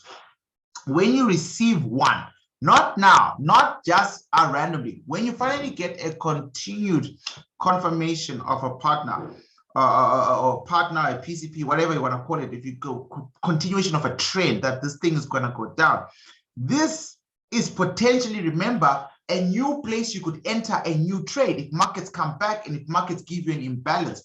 So trade one, you don't rush to close. Trade one, you take the stop loss, which was here, move to here, and then you push it forward above here. What are you doing? Now you're telling your broker you're too smart for them. You have already secured some profits. You might not get The whole $300 holding all the way down there. But between this blue line and where you entered, you will absolutely be entitled to that. Those are profits that no one can take from you, but you have not given up. Here's the most important thing about trading. Do you guys watch those movies, those Lord of the Rings movies? Helen of Troy. You mean, look at my office. I mean, you should see I've got a collection of over 190 something swords. I love swords. I love medieval stuff. I love that kind of stuff. If I travel to somewhere, country or city, I must be taken to a knife shop so I can buy something. So you've seen those movies, right? Those movies where people are fighting with swords, Sparta, this is Sparta, blah, blah, blah. Look, the most important thing that you learn, Roman Empire stuff, right, is that whoever has the high ground in a fight like that has the greatest advantage. Why? This is what we call our area of competition. Because when the bad guys come, even on their fancy horses, you have this stark advantage of sight and reach. You can start to shoot your arrows from far away to kill them. When people are running up the hill, you have the advantage of height. So it will be very difficult for them to fight with you from down there when you are fighting from them from above. It's the same thing in trading. The moment you close a trade, you lose your competitive ability if you entered at the right place. You can never get that thing back because now you have to wait for price to move to it. Price might move left, move right, might never move. When you close a trade, you better be sure that you are done with that trade. You are done with making money on that trade, because if you close it, you have a problem. It is always better to stop risk. It's when you move your stop loss to break even, right? Or you move your stop loss to profits, to lock some profits. Only two things. Why? This will also guarantee, if you're showing now on the chart again, that you never stop making money from the position. You see right there, you sold there. Now markets all of a sudden on day 4, day 5, markets all of a sudden go green. Is that green? You don't know that day. You don't know if this green is going to turn against you. You don't know if this green is going to start to all of a sudden come all the way up, come against you. All you know is there's a green candle and markets are seemingly still going down. And if that's the case, you simply have the conviction of what is going on, and you move your stop loss to just above there. Why? Because if markets do decide to reverse and go against you, you want to be kicked out at the closest, most profitable place ever so that you can keep these profits. And you can do this repetitively. Okay, now let's back test. Let's stick on the same chart. Let's back test pound cash so I can show you what I mean.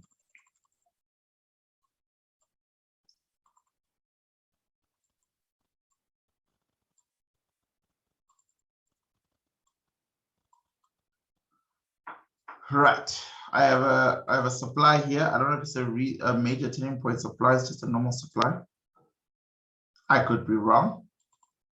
I'm going to leave it at that. But it's a supply nonetheless. You saw the supply, so you sold with your $100 US, 0.01.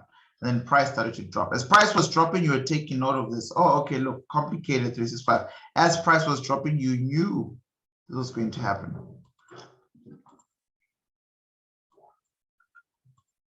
Trade 1, 0.01. Stop loss of trade 1 is here because you just started outside your area of value. Entry point of trade 1 is here. Makes a lot of sense. As markets are dropping, markets start to create micro supplies, right? So other supplies to continue the motion that we are pushing price down. So there we go, complicated 365, beautiful imbalance. Trade 2 becomes here. Out of trade 2, essentially you move the stop loss of trade 1, right, into the, into just above the latest system. And in the latest system, you really want to maximize on the fact that you are gaining ground on this chart. So trade 2 would come here. Why? You are no longer at risk. So you are risking 0.01, which is $5. But now that you've moved your stop loss to break even or to even lock profits, Now you are no longer at all at risk at all on trade one. Trade one is now making you free money because your risk was between your entry point to your stop loss. But this risk has been moved now because you've now locked your stop loss and you've locked profits to just above the drama, right? So that is exactly what's going on here. Trade two, well, why would you take trade two? Well, because it happened. It's complicated, beautiful imbalance, etc., etc. That's trade two happening on site. Markets fall, markets fall, markets fall. There's trade three.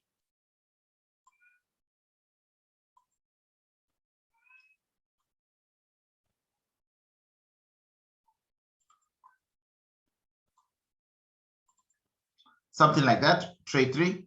Markets have changed hands. Markets are right at a daily demand. Markets are going to push up, etc. But I hope you guys got the sense. By the time I get to trade three, if trade three had not changed hands, this will be my third trade. Trade one, I would lock more profits. Lock means they can't take them away. On trade two, I'll be moving my stop loss to break even, meaning even if I don't like this person, if markets get to my target, right, and break me even, at the end of the day, I'm pretty sure that's okay. But now you've got trade three, which traded sideways for about 2 days and ended up not being profitable, right? So essentially, $100 on one chart could give you 3 to 4 trades. And then you move on and you do the next thing and the next thing. As you're doing this, you are literally compounding, because remember, before you can open a new trade, you have to break even, or you have to close, or you have to take profits, because 0.01 offers at that 5% bracket, but there is no limitation to how much money you can lose. None. So you want to keep opening trades safely if you understand the direction, taking every single supply and demand is what I say to you guys earlier on. You have to take this trading in clusters thing so seriously if you want to make it, right? But essentially, that's kind of like, I mean, I don't know how else to explain it. You keep building your positions in your positions as long as price is still going your way. If this is a demand, markets go up, then market starts to go down. I am not going to assume, oh my God, it's the end of the world, markets are going down. I'm going to look to see if markets are looking for a demand. And if they are, I'm going to go find one for myself, right? So markets literally leave a demand, come back into an area of value, which is another demand, and then leave, right, with or without you. As markets are leaving here, they're going to create another demand. So for my stop loss here, I'm literally going to take it, lock profits, okay, and then open a new trade up here.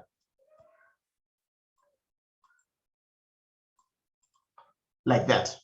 And then have my stop loss just outside that trade number 2. This is compounding. You're slowly but surely growing your account. You do this 6 times on 6 different charts. You'll find yourself creating so much work for you to do, but it's worth it because it's mechanical, very mechanical. The last few minutes that I have, I don't want to forget about the questions. If there are any questions that you guys have, by the way, please feel free to start typing them right now. But I just want to give you this, which is something that I've given to everyone in the past. We're looking at a compound rate of 10 trading days. There are 20 trading days in the markets, roughly, excluding the weekends, excluding trading crypto over the weekends. There are about 20 monthly trading days. Practical example of 1:3. When moving to break even, do we need to account for swap fees? You could, Jay. I think that's smart. I've actually never really ever spoken about that because generally speaking, my profits deduct, blah, blah, blah. But yeah, you absolutely can. But again, swap fees are quite light, I guess, depending on the lot size. But you might want to consider that. Because remember, if you don't include them and price arrives at that area and takes you out, basically, you are still going to lose a little bit of money in swap fees, right? But let's say, what was I saying? 10 trading days. There are 10 trading days. 10 trading days. literally in a month. All right, so this particular compounded rate is based on that. Start off with $100. And if you try your best to take every single trade that is rule-based on $100, week 1 and week 2 are going to be very slow. You will be very lucky if you get to $200. It means you are literally working, really working if you get to $200. It helps because really, you can imagine at 10 cents per pip, right? The journey of this is wild. By week 2, because you're starting off with $200, okay? Week 3,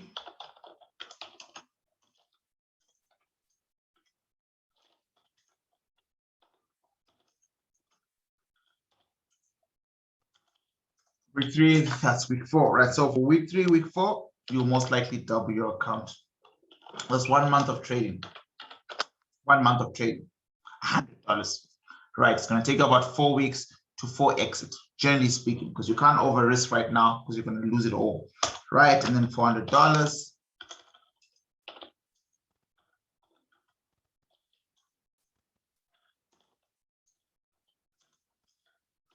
Week 5 and week 6.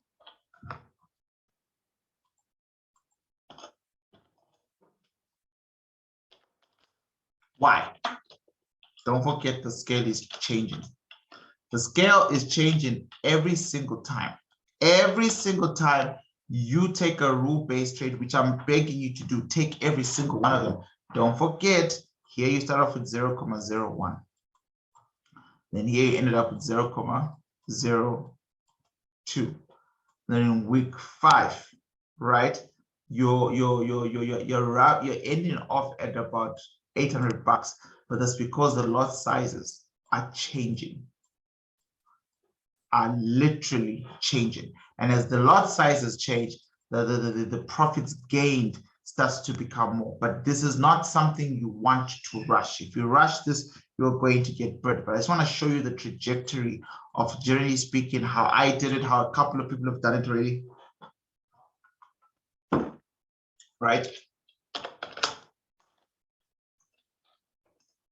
7 to 8.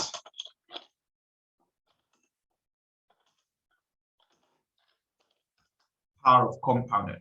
Markets are consistently watching you, giving you back what you deserve, but you're a good R&R, you've been trading consistently, etc., etc. This is how slow birthing change goes. This took 2 months. Minus all the heartache, hardships, this took 2 months. I can't do the whole thing, guys. I think I'll type it out for you. I'll type it out for you and send it via an email. But if let's try. So 1.6. So you come back the next week. 1.6. Let's try as quickly as we can. This is week 9 to 10, right? You're gonna have something like 3.2. It's not. These are not like I'm writing numbers that make me happy or how I feel. Go work out the lot size. Keep to 5% risk. You'll be shocked. Literally be shocked. 3,200. But this is what Warren Buffett was saying, or says a lot, that people underestimate the power of compounding. The power of small efforts really do grow to throw big punches over time.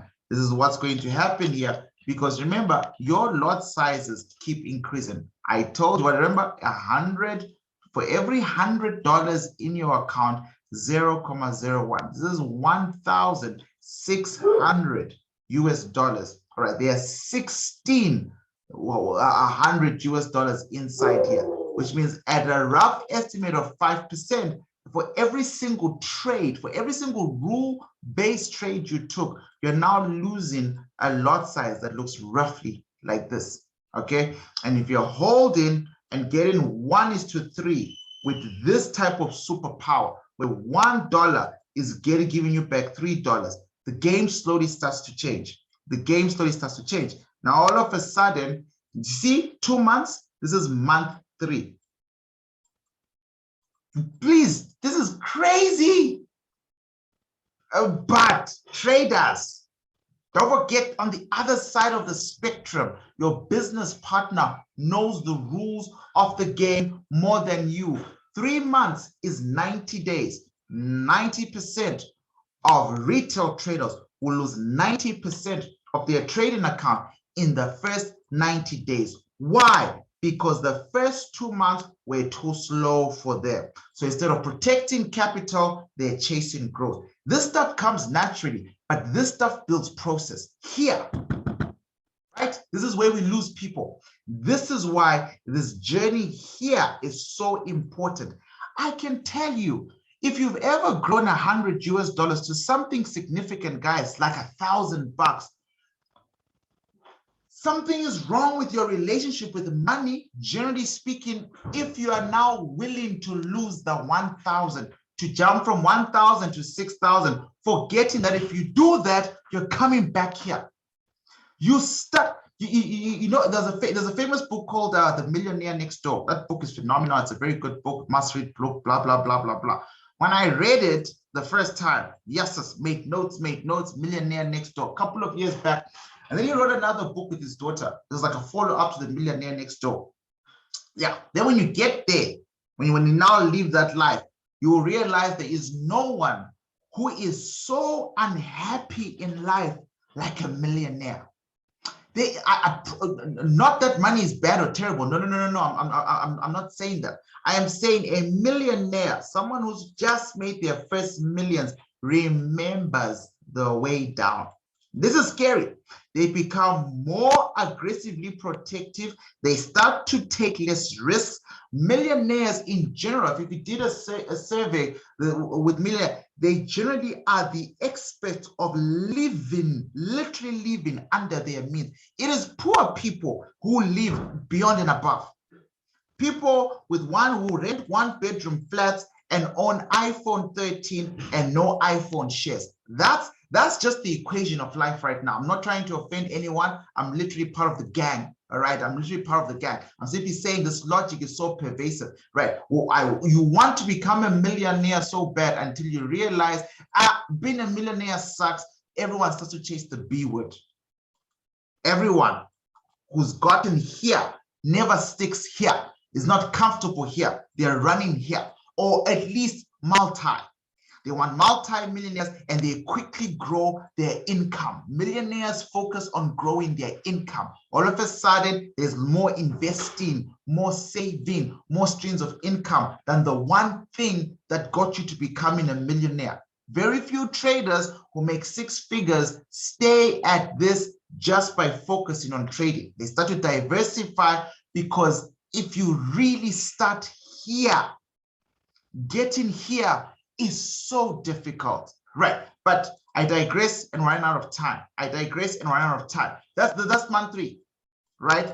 But compounding has completely changed. Your 5% risk assessment has completely changed. I'll do one more month for you, and then I normally stop here because then it starts to look unbelievable. But please, if you're in the Wealthy in 3 Years Club, I sent you a book today, The Intelligent Investor. If these numbers shock you, just go through that book, right? But I can send it to the whole group. It's inside the remote course as a part of our resources, so every student will have it. It's not like you have to join the Wealthy in 3 Years to get that book, right? But if you're in a rush for it, just email me and I'll email it to you. Otherwise, you'll all have access to the copyrighted copy for the academy. This is month 3, week 3. So let's keep cracking. Where am I? My 3rd month. There we go. So now we're sitting here, 640. You know, when I started that, how to 5x, 2x, 3x your account, it's so easy to grow an account when it's a big account. When it's a big account, even your 5%, you can even risk 1% and still use a sizable lot size. But we'll talk about that another time. From week 13 to 14, generally speaking, you're taking every single trade, meeting the rules. How many trades are you taking here? Have you guys thought about this? Remember, I'm a swing trader. Some of the trades in week 4, week 5, week 6 might still be running. If you're holding your trades from a governing supply to a governing demand, I'm sure you guys have noticed this is takes 3 to 4 months for price to travel from immediate area of value to immediate area of value. If you are secure in your psychology And I've just told you that the best fighters used to hold high ground. They never used to close or quit or come down until they're done destroying the people coming down. Another fun fact, most people who won wars had the highest castle walls, right? You know, you used to stay in castles, big walls. The reason for that was for your archers to have a bigger range to start shooting before you can even invade the castle. Same with trading. If you can start to find the perfect MTA area of value on a daily time frame and swing that baby from a governing supply to a governing demand, or a governing demand to a governing supply, then by the time you're on week 11 opening new trades because your capital allows you, there really is no reason why your trades from week 5 or 6 should be closed if price has not arrived at a governing area of value where markets are going to change hands. You grow a small account by consistently working the system, not caring about the money. I'm just showing you the financial side right now because we've spoken about the first thing you're going to focus on. You take every single trade that the markets make available to you. You monitor your clusters. So you're trading in averages of 10 to 15 trades. I prefer 10 when you're starting, so you can quickly figure out your statistics. If you realize you're a 70% loser, you don't faint, you don't panic, you don't quit. Just increase your risk reward. For every trade that I take, I'm increasing my risk reward ratio, which means you're going to start to trade less, but you're going to start to make more per trade.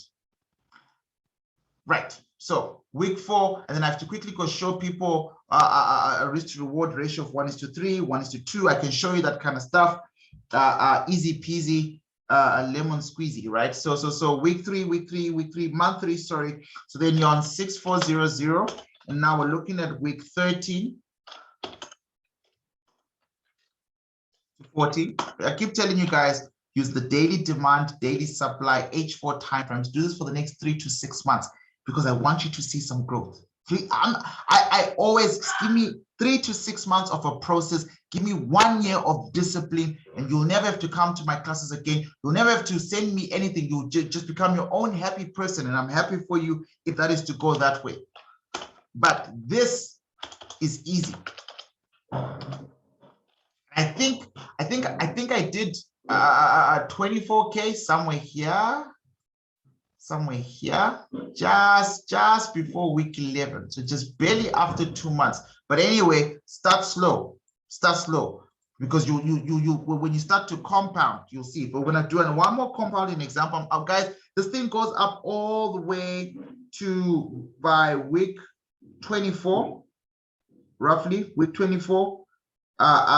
It's crazy amounts. I don't know if you can see that. I'm not gonna type all of this, but by week 24, you are really starting to hold a big 5-figure account, right, in US dollars by week 24. And week 24 essentially is about your 6th month, in the game. All right, these are not targets. I don't want you to go under pressure and go by week 2, I should have doubled my account, even though it's possible. It can also take a month. Market conditions can take time. You have to wait for the right setup. This is not a thing to run a race with. It's to say, depending on how your time is, for a full time, I was forced to full-time trading because I had no other option, but I had little capital to start off with. So all I did was assess my charts. But real quick, to combine Mr. Kakoma, and then I want to end sessions and get some feedback.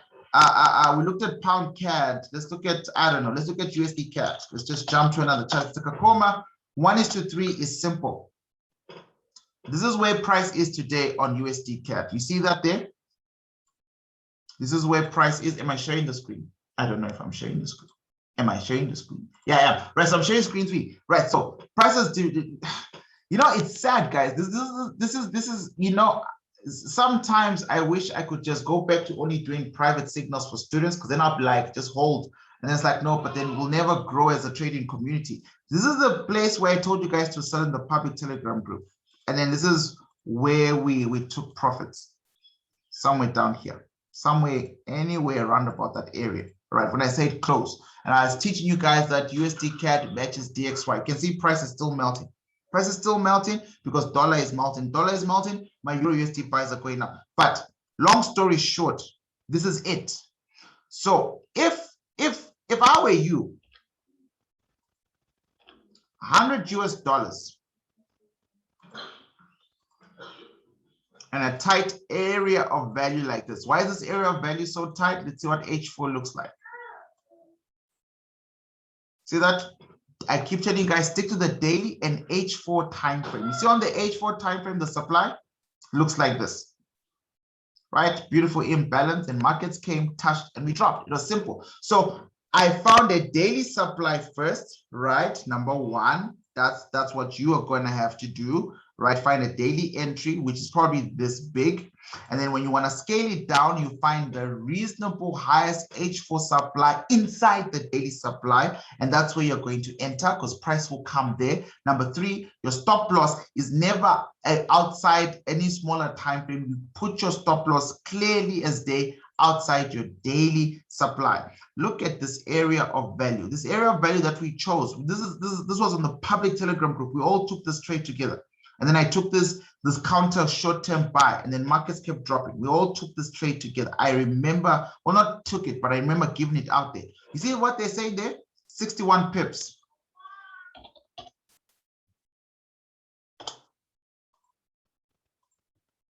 Right, so the 61 pips, my area value 61 pips. I got $100, 0.01. 1 pips, I got $100, 0.01, because that's just how life is, right? So there you go. 61 pips works out to be about $6, but let's find the right pair, USD CAD. Right, so, oh, beautiful, under $5, because remember, it's different how much cents they pay per pip. So you are risking $5. You took this sale the way I told people to take it, drawing these pictures and blah, blah, blah, $5. Now, I'm asking you, you now know that there is nothing random in markets. We've spoken about this. You now know nothing is random in markets, which means you understand the direction of supply and demand. You know where price is going. Right, so markets actually did something fun here, broke the supply and then started to sell because all the bodies closed on the inside. This is an interesting pattern, right? Breaching off and pattern, we'll talk about it in module 2, but markets came and rallied all the way as close as they could somewhere up here. So they were really gunning for, let me zoom out a bit so you can see the whole structure, right? They were really trying to get to here. Do you guys see this? This is literally on the other side of a trend line, Talitha area, imbalance, markets came back on the governing, and we located a perfect supply in the midst of all of that, right in the H4 time frame. You can only do that through perfect multiple time frame analysis, right? So there it is there. This was the closest H4 supply. Look who's right above you. Look who's protecting you. Look, the only thing that's not perfect was if only this H4 was already inside. But I can guarantee that this H4 was inside other things. There's probably like another weekly supply or another daily supply. This is the weekly time frame. Look at this. You can find it. Now, you'll never, there's nothing to make up in charts. Do you guys understand why that is a supply? Do you understand that if you're to look at this doji candle, it's coming from the governor, markets then bleed out. There's the fresh touch, markets then leave. There's the retest. When markets came back to the H4, this is the retest. So that H4 supply is connected to at least a weekly supply, which means there's a daily supply somewhere in there, just no time. Look at how your zone is looking now, more color, right? Because I'm linking these zones. I am finding the golden thread of money. Long story short, this is worth $5 on $100 count with proper risk management. But if markets are bleeding from a governing supply and you found it through an MTA, where's price going? The question is, are you disciplined and patient enough as a trader? You've risked $5. Mr. Kakoma, this is going to be more than 1:3, sir. Because if you really think about it, I said get out here because there was an obvious turning point of demand and it just made sense. And I think you should do the same. Don't get caught up on this right now. For your first 3 to 6 months, when growing a small account, the H4 demand or the H4 daily supply, H4 daily demand, H4 daily supply that you use to enter you exit at the next H4 demand of the opposite area of value. So if you entered here, supply here, you were supposed to figure out the next relevant strong enough demand to potentially turn price against you. So let's cut this whole thing up. I want to show you, I want to show you, I want to show you, I want to show you. So this is it. So this is me that Monday, guys, sell USD CAD, yada, yada, yada, yada, yada. Where is the next demand, the immediate demand on this H4 time frame? Yeah. Markets are going to come there, down there. But let's assume you don't have the ability to hold price that long, because none of you, I'm pretty sure, are still in this trade, right? So let's simply work with that. So your analysis goes, the next demand is here. You guys hopefully can tell why that is the next demand. Complicated 365 candles come when patterns are being moved. Markets are clearly leaving, going up. All of a sudden, what's going on there? Oh, okay, full, beautiful imbalance. Then before you can take the trade, which is to sell, you need to figure out your risk to reward ratio. That is this trade worth taking? Does it give me a minimum of 1:3? So like I showed you guys yesterday, come to this chart. This is the nice way to do it manually. This area of value is worth 61 pips. So from your entry point to your take profit where you're going to exit, which is over there, that's 219 pips. Can 61 get into 219 3 times? That's basically what we're asking, right? So let's put 219 pips to get the dollar value. Oh, so I'm going to make $15. I'm going to risk $4.45 to make $15. That's 3 times the value of $5, how much I'm risking, right? So this is clearly a 1:3. That's why I recommended you get out there if you didn't know what you're doing. Now, if you want, you can come to this area here and select this tool. Long is for when you are buying, short is for when you're selling. I'm going to select short because we're going to sell. Then you're going to click on the entry point. Just like that. And then you're going to adjust. The numbers and the amounts will be based on your account or whatever. You can fix that. The red is what you're risking. The red is the 1:3. So you have to make sure that you align it carefully with your stop loss and with your entry, right? So you see that there? So now the beginning of the green must start at where markets are, where I'm exactly where I'm going to enter, right? So now you drag it to where you're going to exit. See that there? Risk reward ratio 3,08. This is a 1:3 trade. Mr. Kakoma, say you happy? This is to tell me that, Leroy, if you're right, you're going to make $3 for every $1. You're going to make 10 cents for every, so you're going to make 30 cents for every 10 cents you're risking per pip. Essentially, that's the basic thing. You want to take a trade like this. If you're wrong, you're going to lose $4.45. But if you're right, you're going to win $15. You want simple setups like this. You want to do them 10 times. You want to do them 50 times. You want to do them 20 times. Why? Because even if you made $15 here, are you aware if you make $15 times 10 trades, that's $150. And then next week, are you aware that when you come back and do the same thing, that's potentially $150, but the lot size has changed. It's now 0.02. So next week, this could be $350. It could still be 15 trades, same risk to reward ratio, but the leverage is changing a bit. There, all of a sudden, that the math that I just showed you on the whiteboard is starting to compound. By month 2, month 1, you should at least have about $400. If you just simply take simple trades like this, I enter here, I get out there. What did price do? Price honored supply and demand.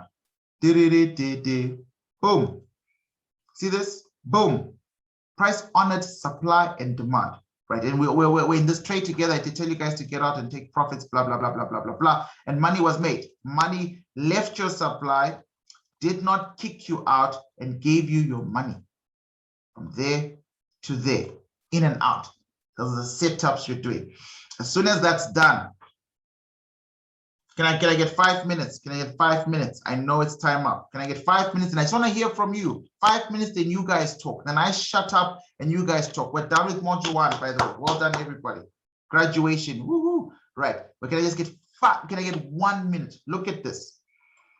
Because you understand. I'm talking about how to grow an account. So let's cut this thing, man. Let's do this thing properly. Can you just get 1 minute? Just one. I know for the last few nights we've been ending class so late. This is so lame. This guy talks too much. I know. Right. Trade 1 is here. 0, 0. I'm going to show you this quickly on what's $100 US, one chart.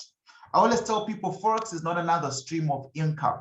There are multiple streams of income in Forex. USD CAD is one stream of income. Euro USD is one stream of income. Inside one stream of income are multiple streams of income. Let me show you what I mean. Here's one cell here, 0.01.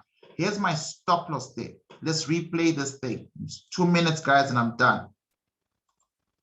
I'm replaying this thing. So now I'm in profits. I'm getting paid in cents, 0.01. My exit point is here. So I'm going to be disciplined. When I see green, you guys are going to panic. You were up $7. All of a sudden, you're back to only being up $2. Oh, what's going on? What's going on? Where's my profits going? All of a sudden, what you're going to do? You're going to close. Who are you becoming when you close your trade because markets have gone green? You're becoming that one person who didn't pay whatever they paid to do my course.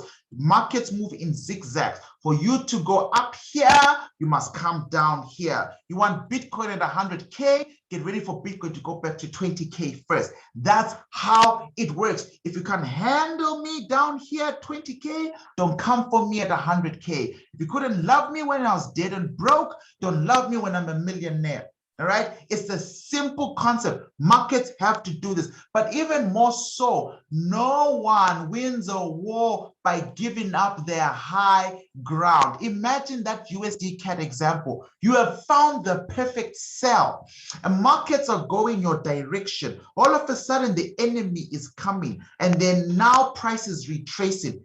You want to close this trade because of retracement? Because your psychology can't handle the fact that you had $15 in profits and now you're $7. You can't psychologically handle that. What does it mean for your trading? Once you get out of this, you are screwed because markets might not allow you to re-enter high. So the next time you trade lower, you are sacrificing risk. You can't take the trade anymore. The risk to reward ratio is messed up, because the demand at the bottom hasn't changed its distance. Do you guys understand this stuff? You haven't, all you've done is you've put yourself at a disadvantage. If you exit, I've gone back to the charts. I'm on screen 3. I know. As in 1 more minute, 1 more minute, 1 more minute, 1 more minute, right? If this is a problem for you as a trader, we've got lots of problems. This stop loss is here for a reason. Learn to let your stop loss get hit. You'll never know the value of correct stop loss placement if you don't have clusters where you are learning that you're doing a good job with your stop loss. Once you put a stop loss, you've signed a legal contract to say, I am fine with losing 5% of my capital if I am wrong. If I am wrong, there's a better trader. They deserve my $5. If I am right, give me my 15. If I flip the coin toss in the air, as long as I'm doing the rules, the system, if I'm wrong, I'll lose $5. But if I'm right, give me my $10 every time the coin lands on heads. I've shown you this mathematically. You always average out. Don't get stuck on one trade. Don't get stuck on one trade. This is to get you triggered. You are going to forget my module 1. What's going on here? What are those green candles doing right now? That is the creation of complicated. You remember, you know markets need to leave this supply and get to this demand before you take the trade. That's your analysis. But all of a sudden, when you start to see the creation of higher supplies, you panic. This is it. This is a series of complicated 365 candles. Be patient, be patient, be patient, be patient. Pause. What just happened? When complicated, this is sell 1. Markets went here. Markets came back And then through complicated 365 candles, markets all of a sudden created a new turn. So what do you do quickly with your $100 and that one trade? You want to build your account as quickly as possible. All of a sudden, you take your stop loss for trade one. Bada boom, you put it on your entry point. What does this mean? Jay said, when moving the break even, do we need to count for swap fees? Okay, I've already answered that. Sure. So you break even. What does this mean? It means trade one is now running in profits for free. You are now making free money off trade one, because if markets were to go against you, you would make $0 but lose $0. But what does it mean for our $100 5% rule? It means you can quickly, it's like, I know it's like a 1 minute, but it's like a very slow 1 minute. It's like a very slow 1 minute. It's like a very, you know what? You guys will give me feedback in the next class so that I don't delay you for too long. How's that? You give me feedback in the next class. I want you to get this real bad, because I look at this stuff. You see, you should see, as soon as when I see this, I'm like, whoa, yes, more money. This is to sell high, you must create conditions for buying. What are basic retail traders with stupid strategies doing? The trend has changed. Buy. What could justify that on this chart? What could justify any type of buy? Well, look at this. There is some textbook out there saying this week here will tell you about rejection. Well, if there's rejection here, then it's a support. If there's a support, markets have come into a support, which is a buy zone. Retail traders have been taught this Bible, this religion of trading absolute nonsense for a very long time. Another type of school of thought will say, well, this was market structure. Now that we have a break of market structure and market broke structure to the upside, price is simply going to retest and continue buying. There are so many strategies. I can go on and on and on and on that will tell retail traders to buy there. We want that as supply and demand traders who have actually located where banks are. Banks are at the supply and at the demand. They're never in between. Because we know where banks are and we know that retail traders are going to push price back up to us, you want to take your $100 account to the next level. You break even. Trade one goes. Now you're waiting for your complicated 365 candles to create a supply. You don't know this yet because you haven't done my module 2, but Wongi, Alvin, the few of you who've done it, I'm sorry if I've forgotten out the name, you know that this is a creation of a supply right there. You've got a bearish engulfing pattern. You're watching. This thing is happening in front of you. They created a strong rally to push price higher to sell. But I'm in. Say less. As soon as this is done, I draw my areas of value. 0.01 again. What am I doing? I'm risking 5% of the same $100, but this $100, this is now like $107 now because I'm in profit. I'm in profits as long as price doesn't tag me here. So now we wait for me to be triggered on my second trade. Oh, do you see that green candle? You see that green candle? It came back. I'll teach you about this next week. It's literally how we're going to start module 2. It came back. So now trade 2 is running. You had $100. You never broke the risk management rules. First you had 0.01, then you broke even. So now you had 0.0 nothing online. Now you've got a new 0.01 playing here. So now we wait. Oh, look at that. Now both trades are moving down. Both trades are moving down. Pause. 365. This is supply. We don't know if the banks are going to come back for it. Why? Look at these. What are these? Are these not guys? Complex. This USD CAD was like the gift that kept giving. Right. Okay, cool. But now you are out of the game. Remember, trade 1 and trade 2 have arrived at take profit. You just made $15. Remember, it was 1:3. And maybe because this sell here was a little bit lower than this one, you've just made $10 there. Right, so your 2 trades have taken profits. You opened this on the 20th of September, you close on the 23rd. 3 days later, you've done $30. Leroy, that's so little. Shut up. Go calculate how much you get paid at work to work per hour. Right, your salary, you can just break it down and see if $30 in 3 days is actually little money. It's not. It's not, because remember, you're only making $30 because you're using 0.01. What would have happened if your standard lot size was 0. Sorry, man. Yeah, but for real, people need to shut up. I mean, always in stupid debates. The bigger the lot size, the bigger the capital. This is literally what you could do. You could do $300 in 3 days. Now you're changing. You could get to a stage one day where a 2-week swing can match your salary if you grow your account. If you grow your account. But remember, trade 1 is done, trade 2 is done, they're all closed. So let's remove them from our charts. This is like the 30 seconds of the 1 minute. Guys, you guys are gonna miss me, man. Today's Thursday, we don't have class tomorrow. Come on, man, let me rock. Today's Thursday, we don't have class tomorrow. We can all sleep. Okay, I'm gonna sleep in tomorrow. I don't know what you guys have planned tomorrow. Right, but look at this. This is the last area of value. What are we chasing for? Fresh touch. We're looking for fresh touches. We're not just chasing for any supplies. This is the last supply that they created on their way down that they haven't used. Fresh area of value. Trade 3, 0.01. Why? Your $100 is now $100 plus $30 profit. It's $130. It's not yet $200. You haven't graduated with lot sizing. But in 3 days, you've seen some capital growth. Now we wait and see. Then I told you guys that this is the part where I'm going to do the risky buy trade. Don't join me, blah, blah, blah, blah, blah, blah. I'm going to increase the speed. Pause. Markets always come back. Markets, if you find a good rule-based area of value, markets always come back. What's the nice thing about selling here? What's price done? Look at them. They've removed the demand. Ain't no buyers in the way right now. So where is your next demand? Here's your next demand down there. All right, cool. Right, so already see price hit the supply and already hit the demand. Now,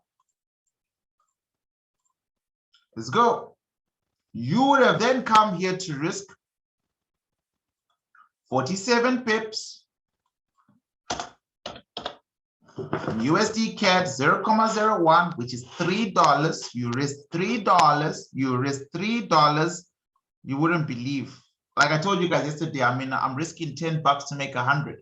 Like you guys, I showed you this, right? I showed you my live account yesterday. Like I'm not making this stuff up, man. And sometimes I worry if this is even believable. 124 pips. So you're risking $3.43 to get 124 pips to make $9. 3 times 3 is 9. Risk to reward ratio. There it is. It's not my fault or the market's fault that your account is small, so you're making $9. But if you ever undermine that and undermine yourself, you are going to give yourselves problems, because this is building process. Can you even catch this? If you can't even see these movements playing out on the between 20 September until 30 September, markets gave you so many entries on USD CAD to sell. If you can't see it on 0.01, all you're going to do is you're going to blow your account fast on a big lot size. This is good. This is good money. On the 29th, markets came back to this supply. Boom. Again, your sell was profitable. Trade 3, no loss. Your account has grown up by $40 from the 20th to the 29th. So in 1 week. I just did the math there and I said it would probably take you 2 weeks to get to $200 US. In 1 week, you've done 40. You are just $60 away from doubling your account. Process. When you master this process over time, by the way, people like Leroy, trade 1 is still running. Trade 2 is still running. Trade 3 is still running, because at the end of the day, I know where price is going. 365, guys, have a good night. I appreciate all of you. Please show up strong next week. Next week we start module 2. I'm done with growing accounts, risk management, the whole module 1 PDF. You guys have done an exceptional job for showing up for yourselves. You are literally fighting for your futures. I feel it on a spiritual level. I appreciate all of you. I hope you guys have enjoyed module 1. I hope you've learned something from it. I hope fundamentally you realize that a lot of the work still needs to be done. Do it over the weekend. Now, today is Thursday. I did promise. There's a link there that Mr. Colin has shared. This class was fire. Appreciate that. Thank you for the feedback, man. Thank you for the feedback. Let me just quickly open the link that was shared. I don't know what it is. Oh man, is it a GIF? Unfortunately, I can't see it, or the content is not available. I don't know what's going on here. But I appreciate all of you guys. Guys, today's Thursday. Tomorrow, I'm going to email all of you individually some assignments. Oh, you're shaking my hand. I appreciate that, guys. It's going to be 2 chats each. I'm going to ask a couple of things. I'm going to ask you to tell me what on earth to do on these chats. I'm going to do my best not to give you chats in the war room, even though I'm doing a war room crazy spring run of everything. So you're going to get chats around cotton and all sorts of assets that I don't normally analyze for the war room. I'll give you the tick. I want you to break those charts down. What's the governor saying? What's the mayoral saying? What's the daily saying? Where would you buy or sell? Would you buy or sell, and where? I want you guys to treat the assignment as you telling me I'm a signal provider. I'm giving you 2 charts. It should take you only about 30 minutes. I'm not doing this because I want to see who's following or listening. I'm doing this so that I know where to start focusing attention on. Right, once in a while, I'm just free now, so I can't do this with every live intake, but where I know I've got more time on my hands, I would love to give out assignments. In fact, moving forward, sometime next year, people won't just get access to module 2. They'll actually have to graduate for it, like proper assessments. It's the only way we can do some type of quality control. If you can't do the assignment or you don't want to, I promise to God, I won't force you. I won't feel hurt. I won't feel, negative about it. It'll save me time. It means I have to look at less work, right? But I can guarantee you feedback from your own personal analysis. If you couldn't ask questions in class and you were shy, there's a nice time for me to see what you see. That's the goal. I need to understand what you see. I need you to see what I see. If we are both seeing the same thing, specifically what I'm seeing, not that I'm always right, but I think it will be better for all of us to be on the same page about what's going on here. Right. I appreciate all of you. Thank you for being. I know in the last 2 weeks I have abused time and gone over. But yeah, have a good night, everybody. I'm going to hit the recording. David, thank you so much for the compliment. Looking forward to the Simon. Sheila, that's the right attitude. I appreciate all of that. Thanks a lot, guys. Have a good night. I've got 4 minutes left to warm my supper in case of load shedding. Africa, ne? Bye, guys. Have a good night. Have a good weekend. Cheers, Alvin. Thank you, everyone. Cheers, guys. Cheers, Jay. Cheers, Daisy. Cheers, Colin. Cheers, Kakoma. Cheers, Lily. Cheers, Alex. Cheers, Alan. Cheers, Nyasha. Cheers, cheers, cheers, Sheila. Cheers, everyone. Good night. Good night. Shake my